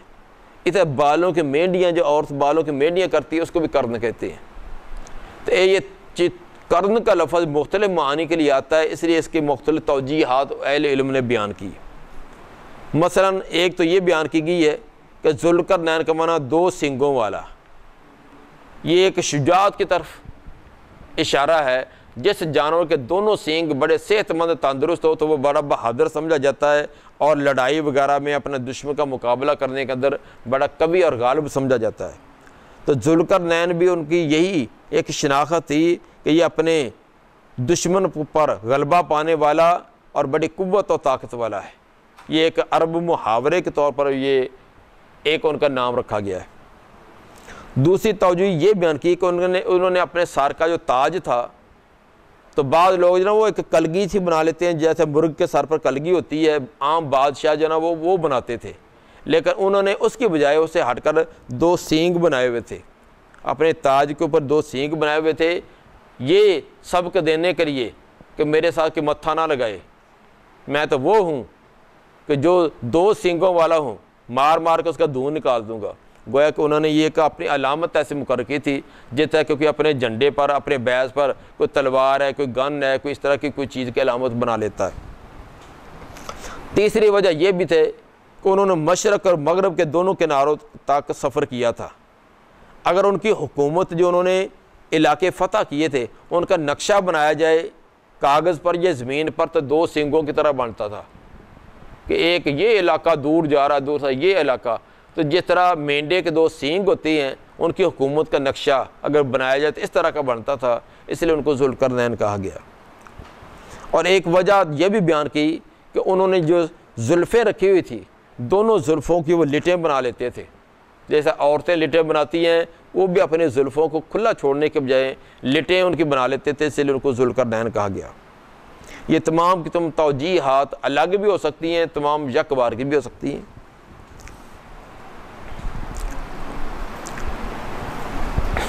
وَيَسْأَلُونَكَ عَنْ ذِي الْقَرْنَيْنِ، سوال کرتے لوگ آپ سے ذوالقرنین کے بارے میں. قُلْ سَأَتْلُو عَلَيْكُم مِّنْهُ ذِكْرًا، کہہ دیجیے انقریب میں پڑھتا ہوں تم پر اس کا تذکرہ. اِنَّا مَكَّنَّا لَهُ فِي الْأَرْضِ، بے شک اقتدار دیا تھا ہم نے اس کو زمین کے اندر. وَآتَيْنَاهُ مِن كُلِّ شَيْءٍ سَبَبًا، اور دی تھی ہم نے ان کو ہر شے کے سبب، ہر شے کو ہم نے ان کو اسباب دیے تھے. ہر شے سے مراد جس کی ان کو ضرورت تھی، جس کی ضرورت تھی اس کے ہر چیز کے اسباب ہم نے کچھ دیے تھے. جیسے قوت ہے، تدبیر ہے، دولت ہے، فوج ہے، اسلحہ ہے، اور تعمیراتی جدید قسم کی تعمیرات کے جو اسباب اور وسائل، یہ سب کچھ ہم نے دیا. فَأَتْبَعَ سَبَبًا، انہوں نے اتباع کی، سبب کی. اتباع سے مراد اپنے اسباب کو اختیار میں لائے، وسائل کو انہوں نے اختیار کیا.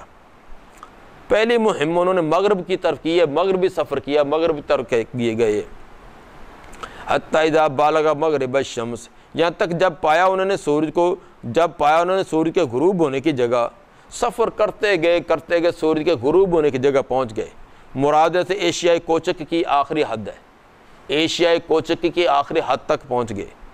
وجدھا تغرب فی عین حامیۃ، پایا انہوں نے سورج کو کہ غروب ہو رہا ہے پانی کے ایک چشمے میں. وَوَجَدَ عِندَهَا قَوْمًا، اور پایا اس چشمے کے پاس ایک قوم. قُلْنَا يَا ذَا الْقَرْنَيْنِ، وہ کہنے لگے اے ذوالقرنین، اِمَّا أَن تُعَذِّبَ وَإِمَّا أَن تَتَّخِذَ فِيهِمْ حُسْنًا. قُلْنَا، ہم نے کہہ دیا تھا. جب وہاں پہنچے تو قوم کو سمجھایا، ان کو دین حق کی تبلیغ کی، تو پھر ہم نے الہام کے ذریعے یا اس وقت کے پیغمبر کے ذریعے تو ذوالقرنین کو یہ بات کہہ دی کہ اِمَّا أَن تُعَذِّبَ، اگر آپ چاہیں تو ان کو عذاب دیں، جو آپ کی بات نہیں مانتے، آپ کا نظام نہیں مانتے، اگر چاہیں تو آپ ان کو عذاب دیں. وَإِمَّا أَن تَتَّخِذَ فِيهِمْ حُسْنًا، اگر آپ چاہیں تو پکڑ لیں ان سے کوئی اچھا سلوک کریں. اب آپ کو اختیار ہے، اگر یہ آپ کی بات نہیں مانتے آپ ان کو قتل بھی کر سکتی ہیں، یا ان سے اچھا سلوک کر کے ان سے کوئی ان سے لے کر کوئی ٹیکس وغیرہ لے کر، کوئی جزیہ وغیرہ لے کر ان کو چھوڑ دیں. دونوں میں سے جو چاہیں آپ اختیار کریں. کیا سورج غروب ہو رہا تھا کیونکہ انہوں نے دیکھا کہ سورج کے چشمے کے اندر پانی کے اندر غروب ہو رہا ہے۔ اس کا کیا مطلب ہے؟ یہ حضرت ذوالقرنین کا اپنا ایک مشاہدہ بیان کیا جا رہا ہے کہ وہ سفر طے کرتے گئے، علاقے فتح کرتے گئے، وہاں تک پہنچ گئے کہ جس سے آگے آبادی نہیں تھی۔ اس وقت وہاں تک آبادی تھی، اس کے بعد آبادی ختم ہو گئی تھی، اور آگے انہوں نے دیکھا کہ آگے بہت پانی ہی پانی ہے، سمندری علاقہ ہے، دلدلی علاقہ ہے۔ تو انہوں نے کنارے پر کھڑے ہو کر دیکھا کہ آگے آبادی نہیں ہے، نہ دائیں بائیں جانے کی۔ تو دیکھا کہ بہت کئی میل دور نہ سورج نہ پانی کے اندر غروب ہوتا جا رہا ہے۔ یہ تو ایسے ہی بھی آپ چھت پر کھڑے ہوں تو آپ کو 5-7 میل دور نظر آئے گا کہ سورج جیسے زمین کے اندر سجتا جا رہا ہے۔ اگر آپ سمندر کے کنارے کھڑے ہوں تو آپ کو ایسے نظر لگے گا کہ جیسے 5-7 کلومیٹر کے فاصلے پر سمندر کے اندر ڈوب رہا ہے۔ تو یہ ایک انسان کا جو مشاہدہ تھا اس کا تذکرہ کیا گیا، ورنہ سورج تو ایسے نہیں کہ کہیں پانی کے چشمے کے اندر غروب ہوتا ہو، سورج تو ہمیشہ رہتا ہے۔ تو اس لیے ان کا ایک ظاہری آنکھ کا جو مشاہدہ تھا وہ بیان کیا جا رہا ہے۔ اور اس علاقے سے مراد کیا ہے؟ یہ تیونس اور الجزائر اور مراکش اور مغربی ممالک یہ فتح کرتے ہوئے جو آخر میں پہنچا تھا، وہ علاقے مراد ہے۔ اور امام ابن کثیر کے نزدیک یہ بحر محیط، اس مراد جو بحر محیط ہے یعنی بحیرہ روم جس کو کہتے ہیں، طے کرتے کرتے بحیرہ روم تک یہ پہنچ گئے تھے۔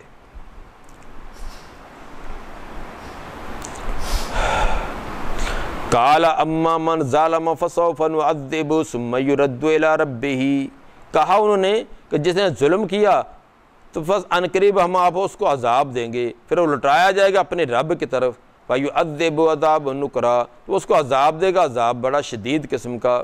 وَأَمَّا مَنْ آمَنَ وَعَمِلَ صَالِحًا، لیکن وہ جو ایمان لائے اور صالح اعمال کر دیے، فَلَوْ جَزَاءً الْحُسْنَىٰ، اس کے لیے اچھی جزا ہوگی، اچھا بدلہ ہوگا۔ وَسَنَقُولُ لَهُ مِنْ أَمْرِنَا يُسْرًا، ان قریب ہم کہیں گے اس کے لیے اس کے معاملے میں آسانی، اس کے معاملے کے اندر آسانی ہم کریں گے۔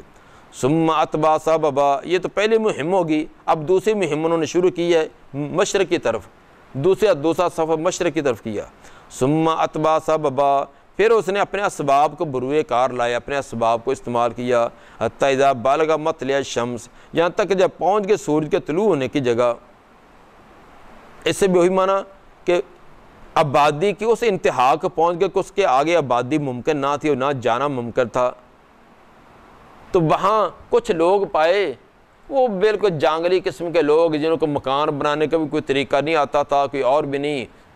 جب سورج کی دھوپ تیز ہوتی تو غاروں کے اندر، پہاڑوں کے غاروں کے اندر جا کر چھپ جاتے، جب سورج نکلتا کوئی ختم ہوتی، اس کے دھوپ ختم ہوتی، تیزی ختم ہوتی، اس وقت نکل کر اپنے کھانے پینے کی کوئی چیز تلاش کرتے۔ یعنی اس طرح کے بدو قسم کے جانگلی قسم کے لوگ پائے۔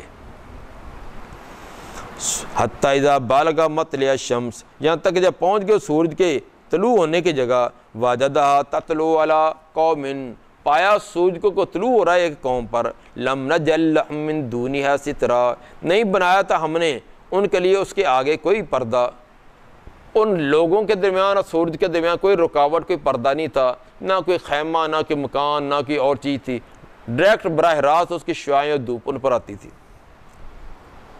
کذالک الامر کذالک، مبتدا محذوف ہے، یہ اس کی خبر بات ایسی ہی ہے۔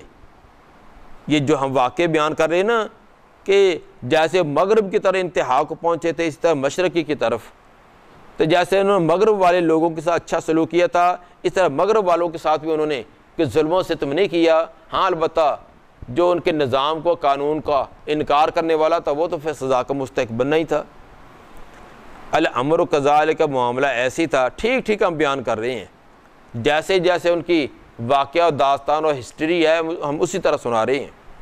وَقَدْ أَحَطْنَا بِمَا لَدَيْهِ خُبْرًا، تحقیق احاطہ کر رکھا تھا ہم نے جو بھی ان کی خبریں تھیں، اس لیے کہ ان کی خبروں کا ہمیں پورا علم ہے، اس لیے جو ہم قرآن کے اندر بیان کریں یہ بالکل حق اور سچ ہے۔ اور اس کے علاوہ باقی جو قصے کہانیاں مشہور ہیں، اسرائیلی روایات یہ ادھر ادھر کی، تو ان کے اندر بے شمار اپنی طرف سے اضافے کیے ہوئے ہیں۔ جو قرآن نے واقعہ بیان کیا یہ بالکل حقیقت پر مبنی۔ چنانچہ تیسرا سفر اس کا ایک شمال کی طرف بھی، پہلا مغرب کی طرف، دوسرا مشرق کی طرف، تیسرا شمال کی طرف۔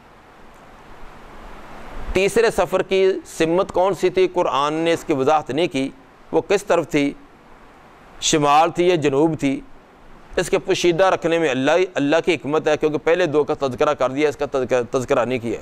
البتہ اکثر مفسرین نے یہ شمال والی سمت بیان کی ہے۔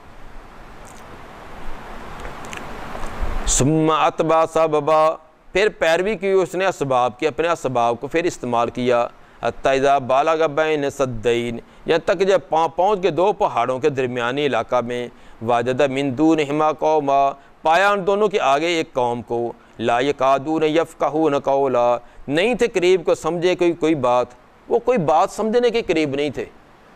ایک قوم پایا ان کی الگ زبان ہے، الگ بود و باش ہے، الگ طریقے زندگی ہے، تو ان کا نہ یہ زبان ان کی سمجھتے ہیں نہ وہ ان کی سمجھتے ہیں۔ لا یکادون یفقہون قولا، نہیں تھا قریب کو سمجھے کوئی بات۔ قالوا یا ذا القرنین، انہوں نے کسی مترجم کے ذریعے یہ اشارے کرائے سے کہا، اے ذوالقرنین، ان یاجوج و ماجوج مفسدون فی الارض،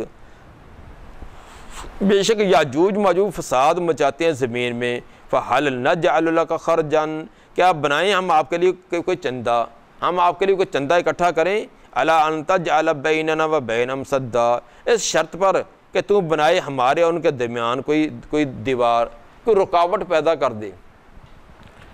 انہوں نے شکایت کی کہ جناب یہ پہاڑوں کے پیچھے جو یاجوج ماجوج رہتی ہیں، انہوں نے تو ہمارے ناک میں دم کر رکھا ہے، ہر دوسرے دن آ کے یلغار کرتے ہیں، نہ ہمارا کوئی جانور چھوڑتے ہیں، نہ کوئی مال مویشی چھوڑتے ہیں، نہ کوئی مال چھوڑتے ہیں، اٹھا کر لے جاتے ہیں، کوئی آگے روکے تو اس کو قتل کر دیتے ہیں، ہم ان سے بڑے تنگ ہیں، تو آپ مہربانی کریں کہ یہ دونوں پہاڑوں کے درمیان میں راستہ نا یہاں سے یہ آتے ہیں، اس کو بند کر دیں، تو ہماری جان سے چھوٹے، یہ راستہ بند کر دیں تاکہ نہ یہ آ سکیں نہ ہمیں کوئی تکلیف دے، اور باقی ہم آپ کے لیے کوئی چندہ وغیرہ اکٹھا کر کے آپ کو تعاون آپ کا کر دیتے ہیں۔ قال ما مکنی فیہ ربی خیر، کہا انہوں نے جو اقتدار اور قدرت یہ دی اس بارے میں میرے رب نے وہ بہتر ہے، تمہارے چندے وغیرہ سے اللہ نے جو مجھے کچھ دیا نا وہ بہت بہتر ہے۔ فَعِینُونِ بِقُوَّةٍ، تو تعاون اور مدد کرو میری اپنے قوت کے ساتھ، اجعل بینکم و بینہم ردما، میں بنا دوں گا تمہارے درمیان اور ان کے درمیان ایک موٹی دیوار۔ تو ایسے کرو، مال وغیرہ کی دولت کی مجھے ضرورت نہیں، اللہ بتا افراد کی ضرورت ہے، کیونکہ میری جو فوج ہے وہ تو دوسرے مہموں اور کاموں کے اندر مشغول و مصروف ہے، اس لیے اس کے لیے پتھر لانا، دیوار بنانا، لوہا لانا، گرم کرنا، اس کے لیے افراد کی وہ مزدوری آپ کریں، تو باقی اسباب میں لگا دیتا ہوں۔ تو ثابت ہوا کہ کسی جگہ کوئی اس طرح کی کام کرنا تو وہاں کے لوگوں کو سے بھی کوئی تعاون لینا چاہیے تاکہ ان کو احساس ہو۔ کوئی مسجد وغیرہ بنانی ہے، ٹھیک ہے جی، پیسے باہر والوں نے دے دیے تو وہاں کے بیٹھے بٹھائیں کہیں کہ سب کچھ مل جائے، وہ کیا قدر کریں گے، ان کو اور نہیں دے سکتے، چلو یہاں کی مزدوری کا تو آپ ساتھ تعاون کیا کریں، کچھ تو ان کو احساس پیدا ہوگا نا کہ یہ ہم نے محنت کوشش کے ساتھ یہ چیز تعمیر کی ہے۔ فَعِینُونِ بِقُوَّةٍ، تعاون کرو میرا قوت کے ساتھ، اجعل بینکم و بینہم ردما، میں بنا دوں گا تمہارے درمیان اور ان کے درمیان ایک موٹی دیوار۔ آتونی زبر الحدید، دو مجھ کو لوہے کے تختے، زبر زبرتن کی جمع، لوہے کے بڑے بڑے تختے وہ لاؤ میرے پاس، حتی اذا ساوی بین صدفین، یہاں تک جب ان کو برابر کر دیا دو گھاٹیوں کے درمیان، بڑی تکنیک کے ساتھ لوہے کے بڑے بڑے تختے لائے، ان کو تختوں کے ایک دوسرے کے اوپر بڑا طے بتا بڑے خاص تکنیک کے ساتھ جوڑ دیا، جوڑتے جوڑتے اوپر وہ پہاڑ کے جو دونوں چوٹیاں تھے اس کے برابر تک کر دیا۔ قال انفخوا، پھر کہا کہ اس کے اندر اب دھونکو، اب اس کے اندر آگ جو نا دائیں بائیں جلا کر اس کو خوب گرم کرو، حتی اذا جعلوا نارا، جہاں تک اس کو کر دیا آگ کی طرح، انہوں نے اس کو آگ جلا کر اس کے اندر بٹھیاں لگا کر اتنی پھر ان کو دھونکا کہ یہاں تک وہ لوہے کے جو تختے تھے وہ آگ کی طرح سرخ ہو گئے۔ قال آتونی افرغ علیہ کی طرح، پھر فرمایا کہ لاؤ میرے پاس پگھلا ہوا تانبا جا کے تاکہ میں اس کو اوپر ڈال دوں، آتونی میرے پاس لاؤ، افرغ علیہ میں بہا دوں انڈیل دوں اس دیوار کے اوپر کی طرح پگھلا ہوا تانبا، الگ سے بہت مقدار کے اندر تانبا پگھلا کر پانی بنایا ہوا تھا، تو یہ لوہے کے جو تختے ہیں یہ بھی بالکل آگ کی طرح سرخ تھے، تو بڑے خاص تکنیک کے ساتھ وہ اوپر سے پگھلا ہوا تانبا اس کے اندر ڈال دیا، جب پگھلا ہوا تانبا جو گرم تختوں کے اندر آیا ہے تو ان کی دراڑوں کے اندر آ کر ایسے جم گیا کہ ایک چیز بن گئی ہے، ایک جان بن کر ایک موٹی دیوار بن گئی ہے۔ اندازہ کریں کہ کتنا عرصہ پہلے کا ہے، تو کیسے انہوں نے لوہا اتنا لائے، اس کو کیسے تکنیک کے ساتھ اس کو جوڑا، دونوں جوڑتے پہاڑوں کے دونوں درمیان کتنا وسیع ایریا تھا، ان تمام کو کور کیا۔ پھر ان کو آگ سے سرخ کرنا، کیسے انہوں نے کیا ہوگا، کتنی آگ جلائی ہوگی۔ پھر ایک تانبا اتنی مقدار کے اندر پگھلا کر رکھنا، پھر اوپر سے ڈالنا، کیسی انہوں نے کرینیں بنائی ہوگی اور کیسے انداز اپنائے ہوں گے۔ یہ سب اللہ نے اسباب اور وسائل ان کو اس وقت دے دیے تھے۔ آتونی اور افرگ، یہ تنازع الفعلان نحو کی ایک مشہور بات ہے، تنازع الفعلان۔ تو یہ دونوں کا تنازع کس رن کے اندر ہے کہ دونوں چاہتے کہ یہ مفعول میرا بنے۔ فَمَسْتَطَاعُوا أَن يَظْهَرُوهُ، پس نہیں یہ طاقت رکھیں گے اس کے اوپر چڑھنے کی، وَمَسْتَطَاعُوا لَهُ نَقْبًا، نہ طاقت رکھیں گے اس کے اندر دراڑ کرنے کی۔ اب نہ یہ اس کے اوپر چڑھ سکیں گے، اتنی پلین اور سیدھی اور اونچی دیوار ہے کہ اس کے اوپر چڑھ بھی نہیں سکتے، تو نہ اس کو اندر سے توڑ کر سوراخ کر کے نکل کر آ سکتے ہیں۔ بس تم ادھر رہو گے، وہ ادھر رہیں گے، اب تمہیں یہ تکلیف نہیں پہنچا سکتے۔ فَمَسْتَطَاعُوا سمجھتا فَمَسْتَطَاعُوا تا کو تخفیفاً گرا دیا ہے، لیکن آگے والا لفظ ہے وَمَسْتَطَاعُوا، اس کے تا کو نہیں گرایا۔ اس کے اندر بعض نے توجیہ یہ بیان کی ہے کہ دیوار وغیرہ ایسی دیوار کے اوپر چڑھنا آسان ہے لیکن توڑنا مشکل ہے۔ تو چڑھنا آسان ہے اس لیے پہلے فَمَسْتَطَاعُوا آسان کلمہ بغیر تا کے بولا ہے، تو دوسرا چونکہ سوراخ اور دراڑ کرنا یہ مشکل تھا تو لفظ بھی سکیل استعمال کیا، وَمَسْتَطَاعُوا، تا اور طا دونوں کے ساتھ استعمال کیا۔ قال ھذا رحمۃ من ربی، یہ اتنا بڑی عظیم دیوار بنانے کے بعد وہ فرمانے لگے کہ ھذا رحمۃ من ربی، یہ میرے رب کی رحمت ہے، یہ میرا اس کا کوئی خوبی کمال نہیں، یہ اللہ کی عطا ہے۔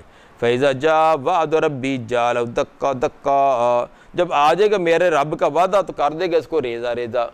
میں یہ نہیں کہتا کہ یہ ہمیشہ ہی یہ دیوار رہے گی، کچھ عرصہ رہے گی، جب میرا اللہ چاہے گا، جب چاہے گا تو اس کو ریزہ ریزہ کر دے گا۔ وَكَانَ وَعْدُ رَبِّي حَقًّا، اور میرے رب کا وعدہ بالکل حق اور سچ ہے۔ ذوالقرنین، ان کے بارے میں کون تھا، کہاں کا آدمی تھا، اور ان کی دیوار سد اسکندری کہاں ہے، تو کتاب و سنت کے اندر دیوار ذوالقرنین کا اس کا سائز جگہ کی تعین یہ کہیں واضح نہیں کی گئی، کتاب و سنت کے اندر یہ چیز نہیں ہے۔ البتہ مفسرین نے اس کے بارے میں مختلف نظریے قائم کیے ہیں کہ وہ دیوار سد ذوالقرنین یا دیوار جو ذوالقرنین وہ کہاں ہے۔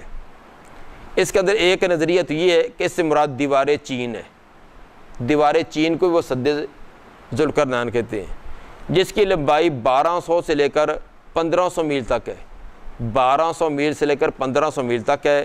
اسے فغفور چین چی وانگائیں، اس نے یہ 335 قبل میلادی کے اندر اس کو تعمیر کروایا تھا۔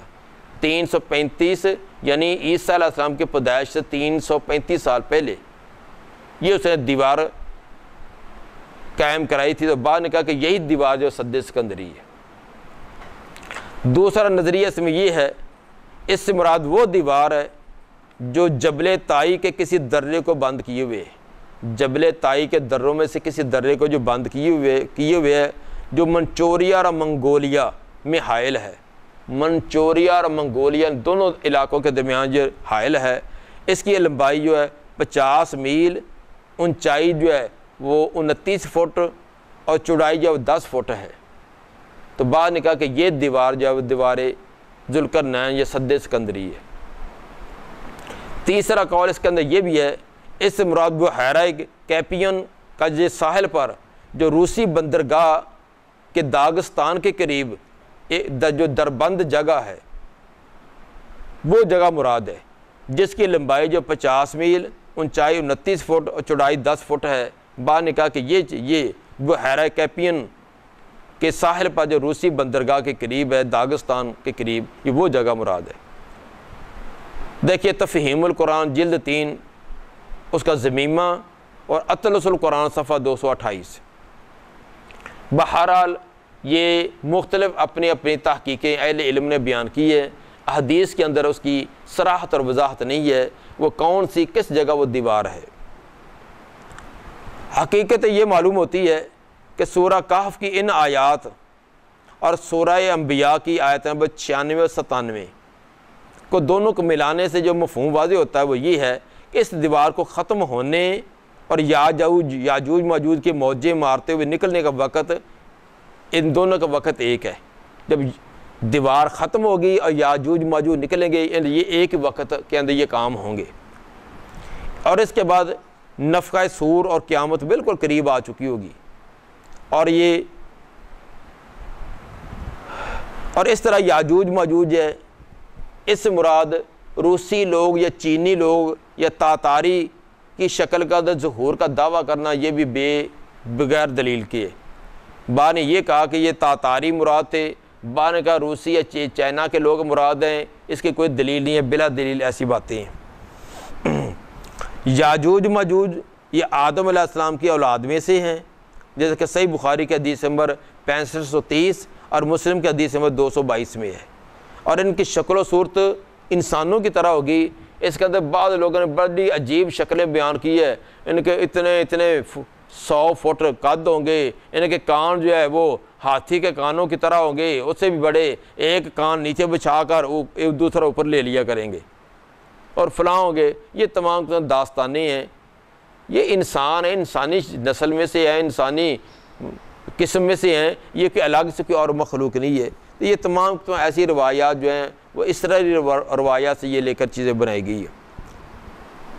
باقی رہا یہ اعتراض کہ سد اسکندری اب کہاں کھڑی ہے، دنیا کا کونا کونا جو ہے یورپی اقوام نے وہ چھان مارا ہے، تو مگر ان کو نہ یہ دیوار کہیں ملی ہے، نہ یاجوج ماجوج قوم بند کہیں نظر آئی ہے۔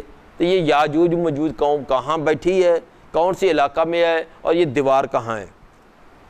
اس کا سیدھا سادہ جواب تو یہی ہے کہ یہ اللہ کی نشانیاں ہیں، اللہ نے اس کو مخفی رکھا ہے، جب چاہے گا اس کو ظاہر کر دے گا۔ کہاں ہے اس کا پتہ ہمیں نہیں ہے، یہ اللہ کی نشانیاں ہے، دیوار بھی ہے، یاجوج ماجوج بھی ہے، اللہ نے مخفی رکھا ہے، جب اللہ چاہے گا اس کو ظاہر کر دے گا۔ تو باقی اب کہاں ہے، اب کیا ہے؟ جن کے اندر ایمان ہے تو وہ تو اللہ کی بات، نبی کی بات سن کر اس پر ایمان لے آتے ہیں، تو جن کے اندر ایمان ہی نہیں ہے وہ تو کہتے ہیں 1 جمع 1 جمع 1 جمع یہ ایک ہی ہوتا ہے۔ جنہوں نے ایمان نہیں ہے وہ کہیں گے 1 پھر 1 پھر 1، یہ کتنے ہو گئے؟ 3 نہیں، کہتے ہیں 1 ہے۔ وہ تثلیث کا عقیدہ کیا ہے کہ 3 1 ہے؟ جب ایمان نہیں تو ایسی الٹی سیدھی باتیں ہوتی ہیں، 3 1 ہے، وہ 3 3 ہوتے ہیں یا 1 ہوتا ہے؟ تو یہ تمام ہے ایمان اور یقین کی۔ تو ہمیں اللہ کی کلام پر، نبی کی بات پر یہ یقین ہے کہ یہ یاجوج ماجوج قوم بھی ہے اور یہ دیوار بھی ہے۔ کہاں ہے یہ ہمارے علم میں نہیں ہے۔ تو یہ دعویٰ کرنا کہ ہم نے زمین کا ایک ایک کونا چھان مارا نہیں ہے، یہ بھی باطل ہے۔ اب امریکہ جیسی ایک عظیم اتنی بڑی ریاست جو دنیا کی سب سے بڑی ریاست، سب سے بڑی قوت ہے، اس کو دریافت ہوئے کتنا عرصہ ہو گیا ہے؟ چند صدیاں ہوئی ہے نا، اس سے پہلے تو دنیا کو پتہ ہی نہیں تھا کہ کوئی امریکہ بھی دنیا میں ہے۔ یہ تو چند صدیاں پہلے دریافت ہوا، لیکن اتنی بڑی سلطنت اور اتنی بڑی انسانیت کا کسی کو پتہ ہی نہیں تھا۔ تو جب پتہ نہیں تھا وہ انکار کرتے تھے، تو کیا مانا کہ اس کا نہ ہونا ثابت ہو گیا ہے؟ تو آج ہی ممکن ہے کوئی ایسا جزیرہ ہو، ایسی جگہ ہو جو اللہ نے پردے میں رکھی ہے۔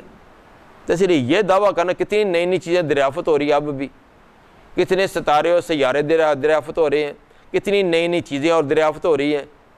پہلے آج سے 40-50 سال پہلے لوگ اس کا انکار کرتے تھے، یہ چیز ہے ہی نہیں، آج اقرار کر رہے ہیں۔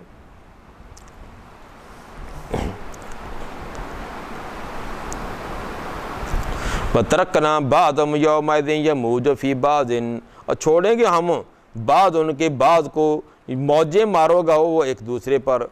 یاجوج ماجوج اب بند کیے ہوئے ہیں، تو جب ہم ان کو چھوڑیں گے تو جس طرح سمندر ایک دوسرے پر لہروں کی لہریں آ رہی، اسی طرح لہروں کی لہریں مارتے ہوئے یہ دنیا پر یورش کریں گے، حملہ کریں گے۔ اس کے 2 مفہوم ہیں، ایک تو یہ کہ جب سد اسکندری ٹوٹے گی اس یاجوج ماجوج ایسے نکلیں گے جیسے سمندر کی لہریں ہوتی ہیں، اس طرح نکلیں گے۔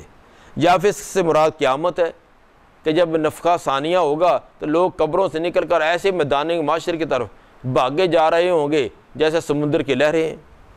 وَتَرَكْنَا بَعْضَهُمْ يَوْمَئِذٍ، اور چھوڑیں گے ہم ان میں سے بعض کو اس دن، يَمُوجُ فِي بَعْضٍ، وہ چڑھتا ہی جا رہا ہوگا، موجے مارا ہوگا بعض پر، وَنُفِخَ فِي الصُّورِ، اور پھونک دیا جائے گا سور میں، فَجَمَعْنَاهُمْ جَمْعًا، جمع کریں گے ہم ان تمام کو جمع کرنا، وَعَرَضْنَا جَهَنَّمَ يَوْمَئِذٍ لِلْكَافِرِينَ عَرْضًا، اور پیش کریں گے ہم جہنم کو اس دن کافروں کے لیے پیش کرنا، الَّذِينَ كَانَتْ أَعْيُنُهُمْ فِي غِطَاءٍ عَنْ ذِكْرِي، وہ لوگ کہ تھی ان کی آنکھیں پردے میں ہماری ذکر، ہماری یاد سے، وَكَانُوا لَا يَسْتَطِيعُونَ سَمْعًا، اور نہیں طاقت رکھتے تھے وہ سننے کی۔ أَفَحَسِبَ الَّذِينَ كَفَرُوا أَن يَتَّخِذُوا عِبَادِي مِن دُونِي أَوْلِيَاءَ، کیا گمان کر رکھا ہے ان لوگوں نے جنہوں نے کفر کیا یہ کہ بنا لیں میرے بندوں کو میرے سوا اولیاء، اِنَّا أَعْتَدْنَا جَهَنَّمَ لِلْكَافِرِينَ نُزُلًا، بے شک تیار کر رکھا ہے ہم نے جہنم کافروں کے لیے نزل کے اعتبار سے۔ نزل کہتے ہیں آنے والے مہمان کو سب سے پہلے جو پیش کی جانے والی چیز ہوتی ہے، مہمان آتا تو مہمان کو سب سے پہلے جو چائے شائے پیش کی جاتی ہے اس کو نزل کہتے ہیں۔ تو کافروں کے لیے جہنم جو ہے یہ نزل ہے، مہمانی ہے، یہ ایک استہزاء کے انداز میں کہا ہے، مذاق کے انداز میں کہا ہے۔ جس طرح وہ اہل ایمان والوں کو مذاق کرتے تھے تو قیامت کے دن ان کو بھی یہ مذاق کے طور پر کہا جائے گا کہ چلو یہ مہمانی اپنی لو۔ ویسے نزل کا معنی ایک منزل بھی ہوتا ہے، منزل بھی اس کا معنی آیا ہے، اس اعتبار سے معنی یہ بنے گا کہ جہنم جو ہے ایسے لوگوں کو، کافروں کے لیے جہنم ان کی منزل تیار ہے۔ قُلْ هَلْ نُنَبِّئُكُمْ بِالْأَخْسَرِينَ أَعْمَالًا، کہہ دیے کیا ہم تمہیں خبر دیں جو سب سے زیادہ خسارہ و خسارے والا ہے عمل کے اعتبار سے، سب سے زیادہ گھاٹے اور نقصان کے اندر کون ہے اس کی خبر دیں۔ الَّذِينَ ضَلَّ سَعْيُهُمْ، وہ لوگ کہ ضائع ہو گئی ان کی تمام ساری کوششیں، فی الحیات الدنیا، دنیا کی زندگی کے اندر، وَهُمْ يَحْسَبُونَ أَنَّهُمْ يُحْسِنُونَ صُنْعًا، اور وہ یہ سمجھتے رہے کہ بے شک اچھے عمل کر رہے ہیں۔ سب سے زیادہ گھاٹے نقصان والا پتہ کون ہے آدمی؟ جو آدمی اپنی طرف سے بڑے اچھے عمل کرتا رہا، بڑا ذہن تک مجھے اتنا اجر و ثواب ملے گا، میں نے فلاں بھی نیکی کا کام، فلاں بھی نیکی کا کام، لیکن قیامت کے دن ایک بھی کام قابل قبول نہیں ہوگا۔ وجہ عقیدہ صحیح نہ ہونے کی وجہ سے، عقیدے کے اندر شرک کی ملاوٹ ہونے کی وجہ سے، یا بدعات کا ارتکاب کرنے کی وجہ سے، وہ یہ سمجھتا کہ میں نے وہ پہاڑوں برابر نیکیاں کی، لیکن شرکی عقیدے کی وجہ سے، بدعات کا ارتکاب کرنے کی وجہ سے تمام حباب منصورہ ہو جائیں گے۔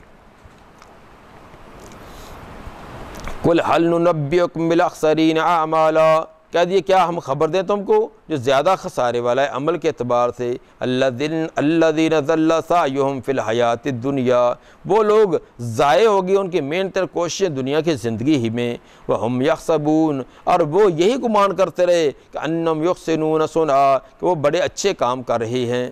اولئک الذین کفروا بآیات ربہم، یہی لوگ ہیں جنہوں نے انکار کیا اپنے رب کی آیات کا، ولقائہ، اور اپنے رب کی ملاقات کا، فحبطت اعمالہم، پس ضائع ہو گئے ان کے اعمال، فلا نقیم لہم یوم القیامۃ وزنا، پس نہیں قائم کریں گے ہم ان کے لیے قیامت کے دن کوئی وزن بھی۔ وزن تو ان کا کیا جائے نا جن کے پلے نیکیاں بھی ہیں برائیاں بھی ہیں، تو جن کی نیکی کوئی ہے ہی نہیں ہے ان کا وزن کیا کرنا ہے، وہ سیدھے جہنم میں۔ ارے یہ کون ہوں گے؟ جو کافر تھے یا مشرک تھے، ان کی کوئی نیکی بھی قابل قبول نہیں ہے، اور قابل جو کچھ کیا ہے وہ تمام ضائع ہو گیا ہے۔ ذالک جزاؤہم جہنم، یہ بدلہ ان کا ہوگا یعنی جہنم، بما کافروا، جو انہوں نے انکار کیا، واتخذوا آیاتی ورسلی ہزوا، اور انہوں نے بنا رکھا تھا میری آیتوں کو اور میرے رسولوں کو ہنسی مذاق۔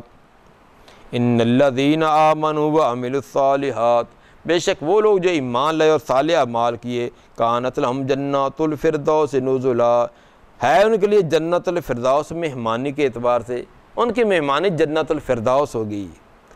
صحیح بخاری کے حدیث نمبر 2790، آپ نے فرمایا کہ جب اللہ سے سوال کرو نا تو جنت الفردوس مانگا کرو، جو سب سے اعلیٰ درجے کی جنت ہے۔ خالدین فیہا ہمیشہ ہمیشہ رہیں گے اس میں، لا یبغون عنہا حوالا نہیں تلاش کریں گے اس سے تبدیلی، اس جنت سے تبدیلی بھی طلب نہ کریں گے۔ انسان کی یہ عادت ہے، ایک جگہ رہتے رہتے اکتا جاتا ہے، کچھ عرصے بعد وہ چاہتا ہے کہ میں جگہ منتقل کر لوں یا اپنا گھر کی ڈیزائن بدلوں گی یا کوئی اور سیٹنگ اور کروں، بار بار ایک ہی انداز سے وہ تھوڑا سا اکتا جاتا ہے۔ لیکن جنت کے اندر لاکھوں کروڑوں سال گزر جائیں گے، لیکن یہ کوئی بھی پسند نہیں کرے گا کہ میں اس جنت کی جگہ کوئی اور جنت لے لوں۔ کیوں؟ ہر روز ہی ان کے محلات کے ڈیزائن مختلف، پھلوں کے ڈیزائن مختلف، آنے جانے کے میں جس طرح ذہن کے اندر جب ہمیشہ تبدیلیاں ہی آ رہی ہیں، ابھی ذہن میں آیا تھا کہ یہ محل اتنا اونچا اتنا لمبا ہو جائے، اگلے دن ذہن میں آیا کہ نہیں لمبائی میں تھوڑا ہو چڑھائی میں زیادہ ہو جائے، اس طرح کا بن جائے گا۔ ذہن میں آیا کہ یہ 100 منزلہ بن جائے 100 منزلہ، 50 کا تو 50 کا، تو جو آپ کے حسب منشا تبدیلیاں ہی اس میں آ رہی ہے۔ اسی طرح باغ و بہار کے انداز کی، تو انسان کو وہاں تبدیلی کی کیا ضرورت ہے؟ تبدیلی تو جب تب ہو نا اگر ایک ہی نعمت ایک ہی انداز میں رہے، وہاں کی تو ہر نعمت ہی ایسے ہوگی کہ وہ دوسری مرتبہ جب ملے گی وہ پہلے سے عجیب تر ہوگی۔ قُل لَوْ كَانَ الْبَحْرُ مِدَادًا لِكَلِمَاتِ رَبِّي کہہ دیجئے اگر ہو سمندر سمندروں کا پانی مضاف محذوف ہے، لَوْ كَانَ مَاءُ الْبَحْرِ اگر ہو سمندر مدادن روشنائی، اگر سمندروں کا پانی بن جائے روشنائی، کس کے لیے؟ لِکَلِمَاتِ رَبِّي میرے رب کی تعریف کے کلمات کے لیے، میرے رب کے اسماء و صفات کی گہرائیوں کو معلوم کرنے کے لیے، اس کی خوبیوں اور کمالات کو شمار کرنے کے لیے، لَنَفِدَ الْبَحْرُ البتہ ختم ہو جائے گا سمندروں کا پانی، قبل ان تنفد کلمات ربی اس سے پہلے کہ ختم ہو میرے رب کی تعریف کے کلمات، وَلَوْ جِئْنَا بِمِثْلِهِ مَدَدًا اگرچہ لے آئے ہم اس کی مثل اور بھی مدد کے طور پر، اتنی مدد کے طور پر اور بھی روشنائی اور پانی ڈال دیں، سارے سمندروں کا پانی یہ روشنائی بن جائے، پوری دنیا کے درختوں کو کی کلمے بن جائیں، تمام جن انسان لکھنا شروع کر دیں، جن انسان ختم ہو جائیں گے، کلمے گھس جائیں گی، سیاہی ختم ہو جائے گی، پھر اتنی سیاہی دوبارہ پھر بنا دی جائے، جتنا سمندروں کا پانی، جوڑوں اور تالابوں کا پانی، ندی نالوں کا پانی، یہ سب کا سب روشنائی بنا دی جائے، اللہ کی تعریف کے کلمات لکھنے شروع کر دیے جائیں، یہ ختم ہو جائے، اتنا دوبارہ پھر بنا لیا جائے، پھر ختم ہو جائے، یہ ختم ہو جائیں گے کہ تیرے رب کی تعریف ختم نہیں ہو سکتی۔ وجہ سمندر یہ محدود، اس کا پانی محدود، درخت محدود، ان کی کلمے محدود، لکھنے والے جن انسان محدود، لیکن اللہ کی تعریف غیر محدود، تو ایک محدود چیز غیر محدود کا شمارہ کیسے کرے؟ قُلْ إِنَّمَا أَنَا بَشَرٌ مِثْلُكُمْ يُوحَىٰ إِلَيَّ اہل قریش کو جب منہ منگے سوالات کے ٹھیک ٹھیک جواب دے دیے گئے، انہوں نے سوال کیا تھا نا کہ اصحاب کہف کے بارے میں بتلاؤ، حضرت موسیٰ اور خضر علیہ السلام کا سفر اس کی روح سناؤ، اسی طرح روح کے متعلق سوال یا بعض کے نزدیک ذوالقرنین کا سوال، جو ان کے سوالات تھے وہ بالکل ٹھیک ٹھیک ان کو بیان کر دیے گئے۔ اب آپ کے بھی دل میں تھی اور چاہیے بھی یہ تھا کہ اب وہ مسلمان ہو جاتے، لیکن انہوں نے انکار کا ایک اور ہیلہ تراش لیا، وہ کیا؟ لے تو بشر ہے، تو بشر، اور بشر جو ہے اللہ کا نبی اور رسول نہیں ہو سکتا۔ اور یہ ایسا ایک غلط قسم کا اعتراض انہوں نے کیا کہ یہ ہر قوم نے اپنے نبی کے بارے میں کہہ دیا۔ سورہ ابراہیم کے آیت نمبر 11 میں بھی یہی گزرا، سورہ بنی اسرائیل کے آیت نمبر 94 میں بھی یہ گزرا، تو ہر قوم کو یہی وہم لگا، حالانکہ کس قدر ان کی جہالت تھی کہ اشرف المخلوق انسان، جو احسن تقویم انسان، اشرف المخلوق میں سے اور احسن تقویم میں سے جو انسان ہے بشر کو اس کو نبی ہونے کا انکار کر دیا اور خود بے جان پتھروں کو خدا بنا لیا۔ کتنی جہالت تھی اس قوم کی کہ نبیوں کو نبی اس لیے نہیں مانتے کہ یہ بشر ہیں اور خود پتھروں کو خدا بنائے بیٹھے ہیں۔ اتنی احمق قوم تھی کہ مجسموں کو اور پتھروں کو اس کو خدا بنا لیا۔ تو اللہ تعالیٰ نے اس کا جواب کیا دیا؟ جواب دیا کہ قل انما انا بشر مثلکم، میں نے کون سا کبھی انکار کیا ہے؟ کہہ دیجئے، آپ اعلان کر دیجئے کہ انما سوائے اس کے نہیں کلمہ حسر، اس کے سوا کوئی اور چیز نہیں ہے۔ انا بشر مثلکم، میں بشر ہوں تمہاری مثل۔ تو فرق کیا ہے؟ یہ عظیم ایک فرق ہے، یوحا الیہ، وحی کی جاتی میری طرف، تمہاری طرف وحی نہیں آتی، میری طرف وحی۔ باقی جسمانی طور پر زندگی گزارنے کے انداز پر، جیسے ولادت ہے، والدین ہیں، بیوی بچی ہیں، کھانا پینا، گرمی سردی اور آنا جانا، ضروریات زندگی، نیند ہے، بیداری ہے، یہ سب کچھ جیسے تمہیں ان سے واسطہ اس طرح مجھے بھی ہے۔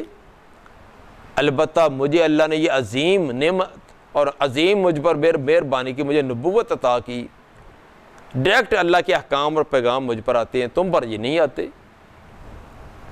قل انما انا بشر مثلکم، سوائے کہ میں بشر ہوں تمہاری مثل، یوحا الیہ، وحی کی جاتی میری طرف۔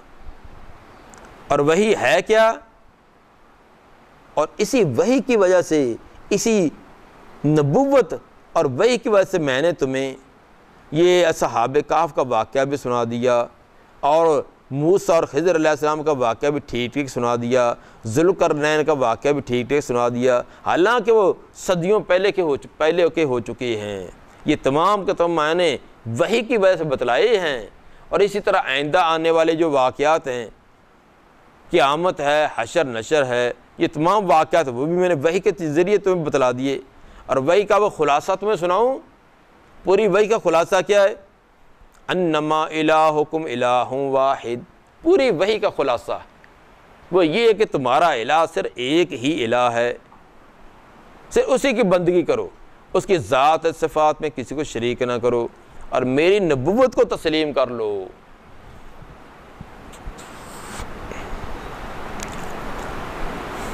مولانا محمد نعیم مراد آبادی حنفی، انہوں نے نبی کی تعریف یہ کی ہے، نبی کی کہتے ہیں کہ انبیاء وہ بشر ہیں جن پر اللہ تعالیٰ کی طرف سے وحی آتی ہے۔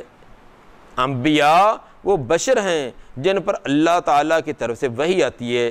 دیکھیں کتاب العقائد صفحہ نمبر 8۔ اور علامہ امجد علی حنفی، انہوں نے بھی نبی کی تعریف یہ کی ہے، وہ لکھتے ہیں کہ نبی اس بشر کو کہتے ہیں جسے اللہ تعالیٰ نے ہدایت کے لیے وحی بھیجی ہو۔ نبی اس بشر کو کہتے ہیں جسے اللہ تعالیٰ نے ہدایت کے لیے وحی بھیجی ہو۔ قرآن بھی یہی بات کہہ رہا ہے، قل انما انا بشر مثلکم۔ اور کئی جگہ پیچھے بھی بات آئی، جیسا کہ بتلایا کہ سورہ ابراہیم کے آیت نمبر 11 میں، سورہ بنی اسرائیل کے آیت نمبر 94 کے اندر بھی یہ بات گزری۔ اور خود نبی صلی اللہ علیہ وسلم نے بھی کئی موقعوں پر اپنے آپ کو یہی بات کہی۔ صحیح بخاری کے حدیث میں 401، آپ نے ایک دن نماز پڑھائی، نماز کی 4 کے بجائے 2 رکعتوں پر سلام پھیر دیا۔ صحابہ نے بعد میں پوچھا اللہ کے رسول کیا نماز میں کمی ہوگی یا آپ بھول گئے؟ آپ نے 2 رکعتیں کھڑے ہو کر پڑھا کر سجدہ سہو کیا، پھر کیا فرمایا بعد میں؟ صحیح بخاری کے الفاظ، انما انا بشر مثلکم، میں بھی تمہاری طرح بشر ہوں، انسا کما تنسون، میں بھول جاتا ہوں جس طرح تم بھول جاتے ہو، فیضا نسیت فذکرونی، جب میں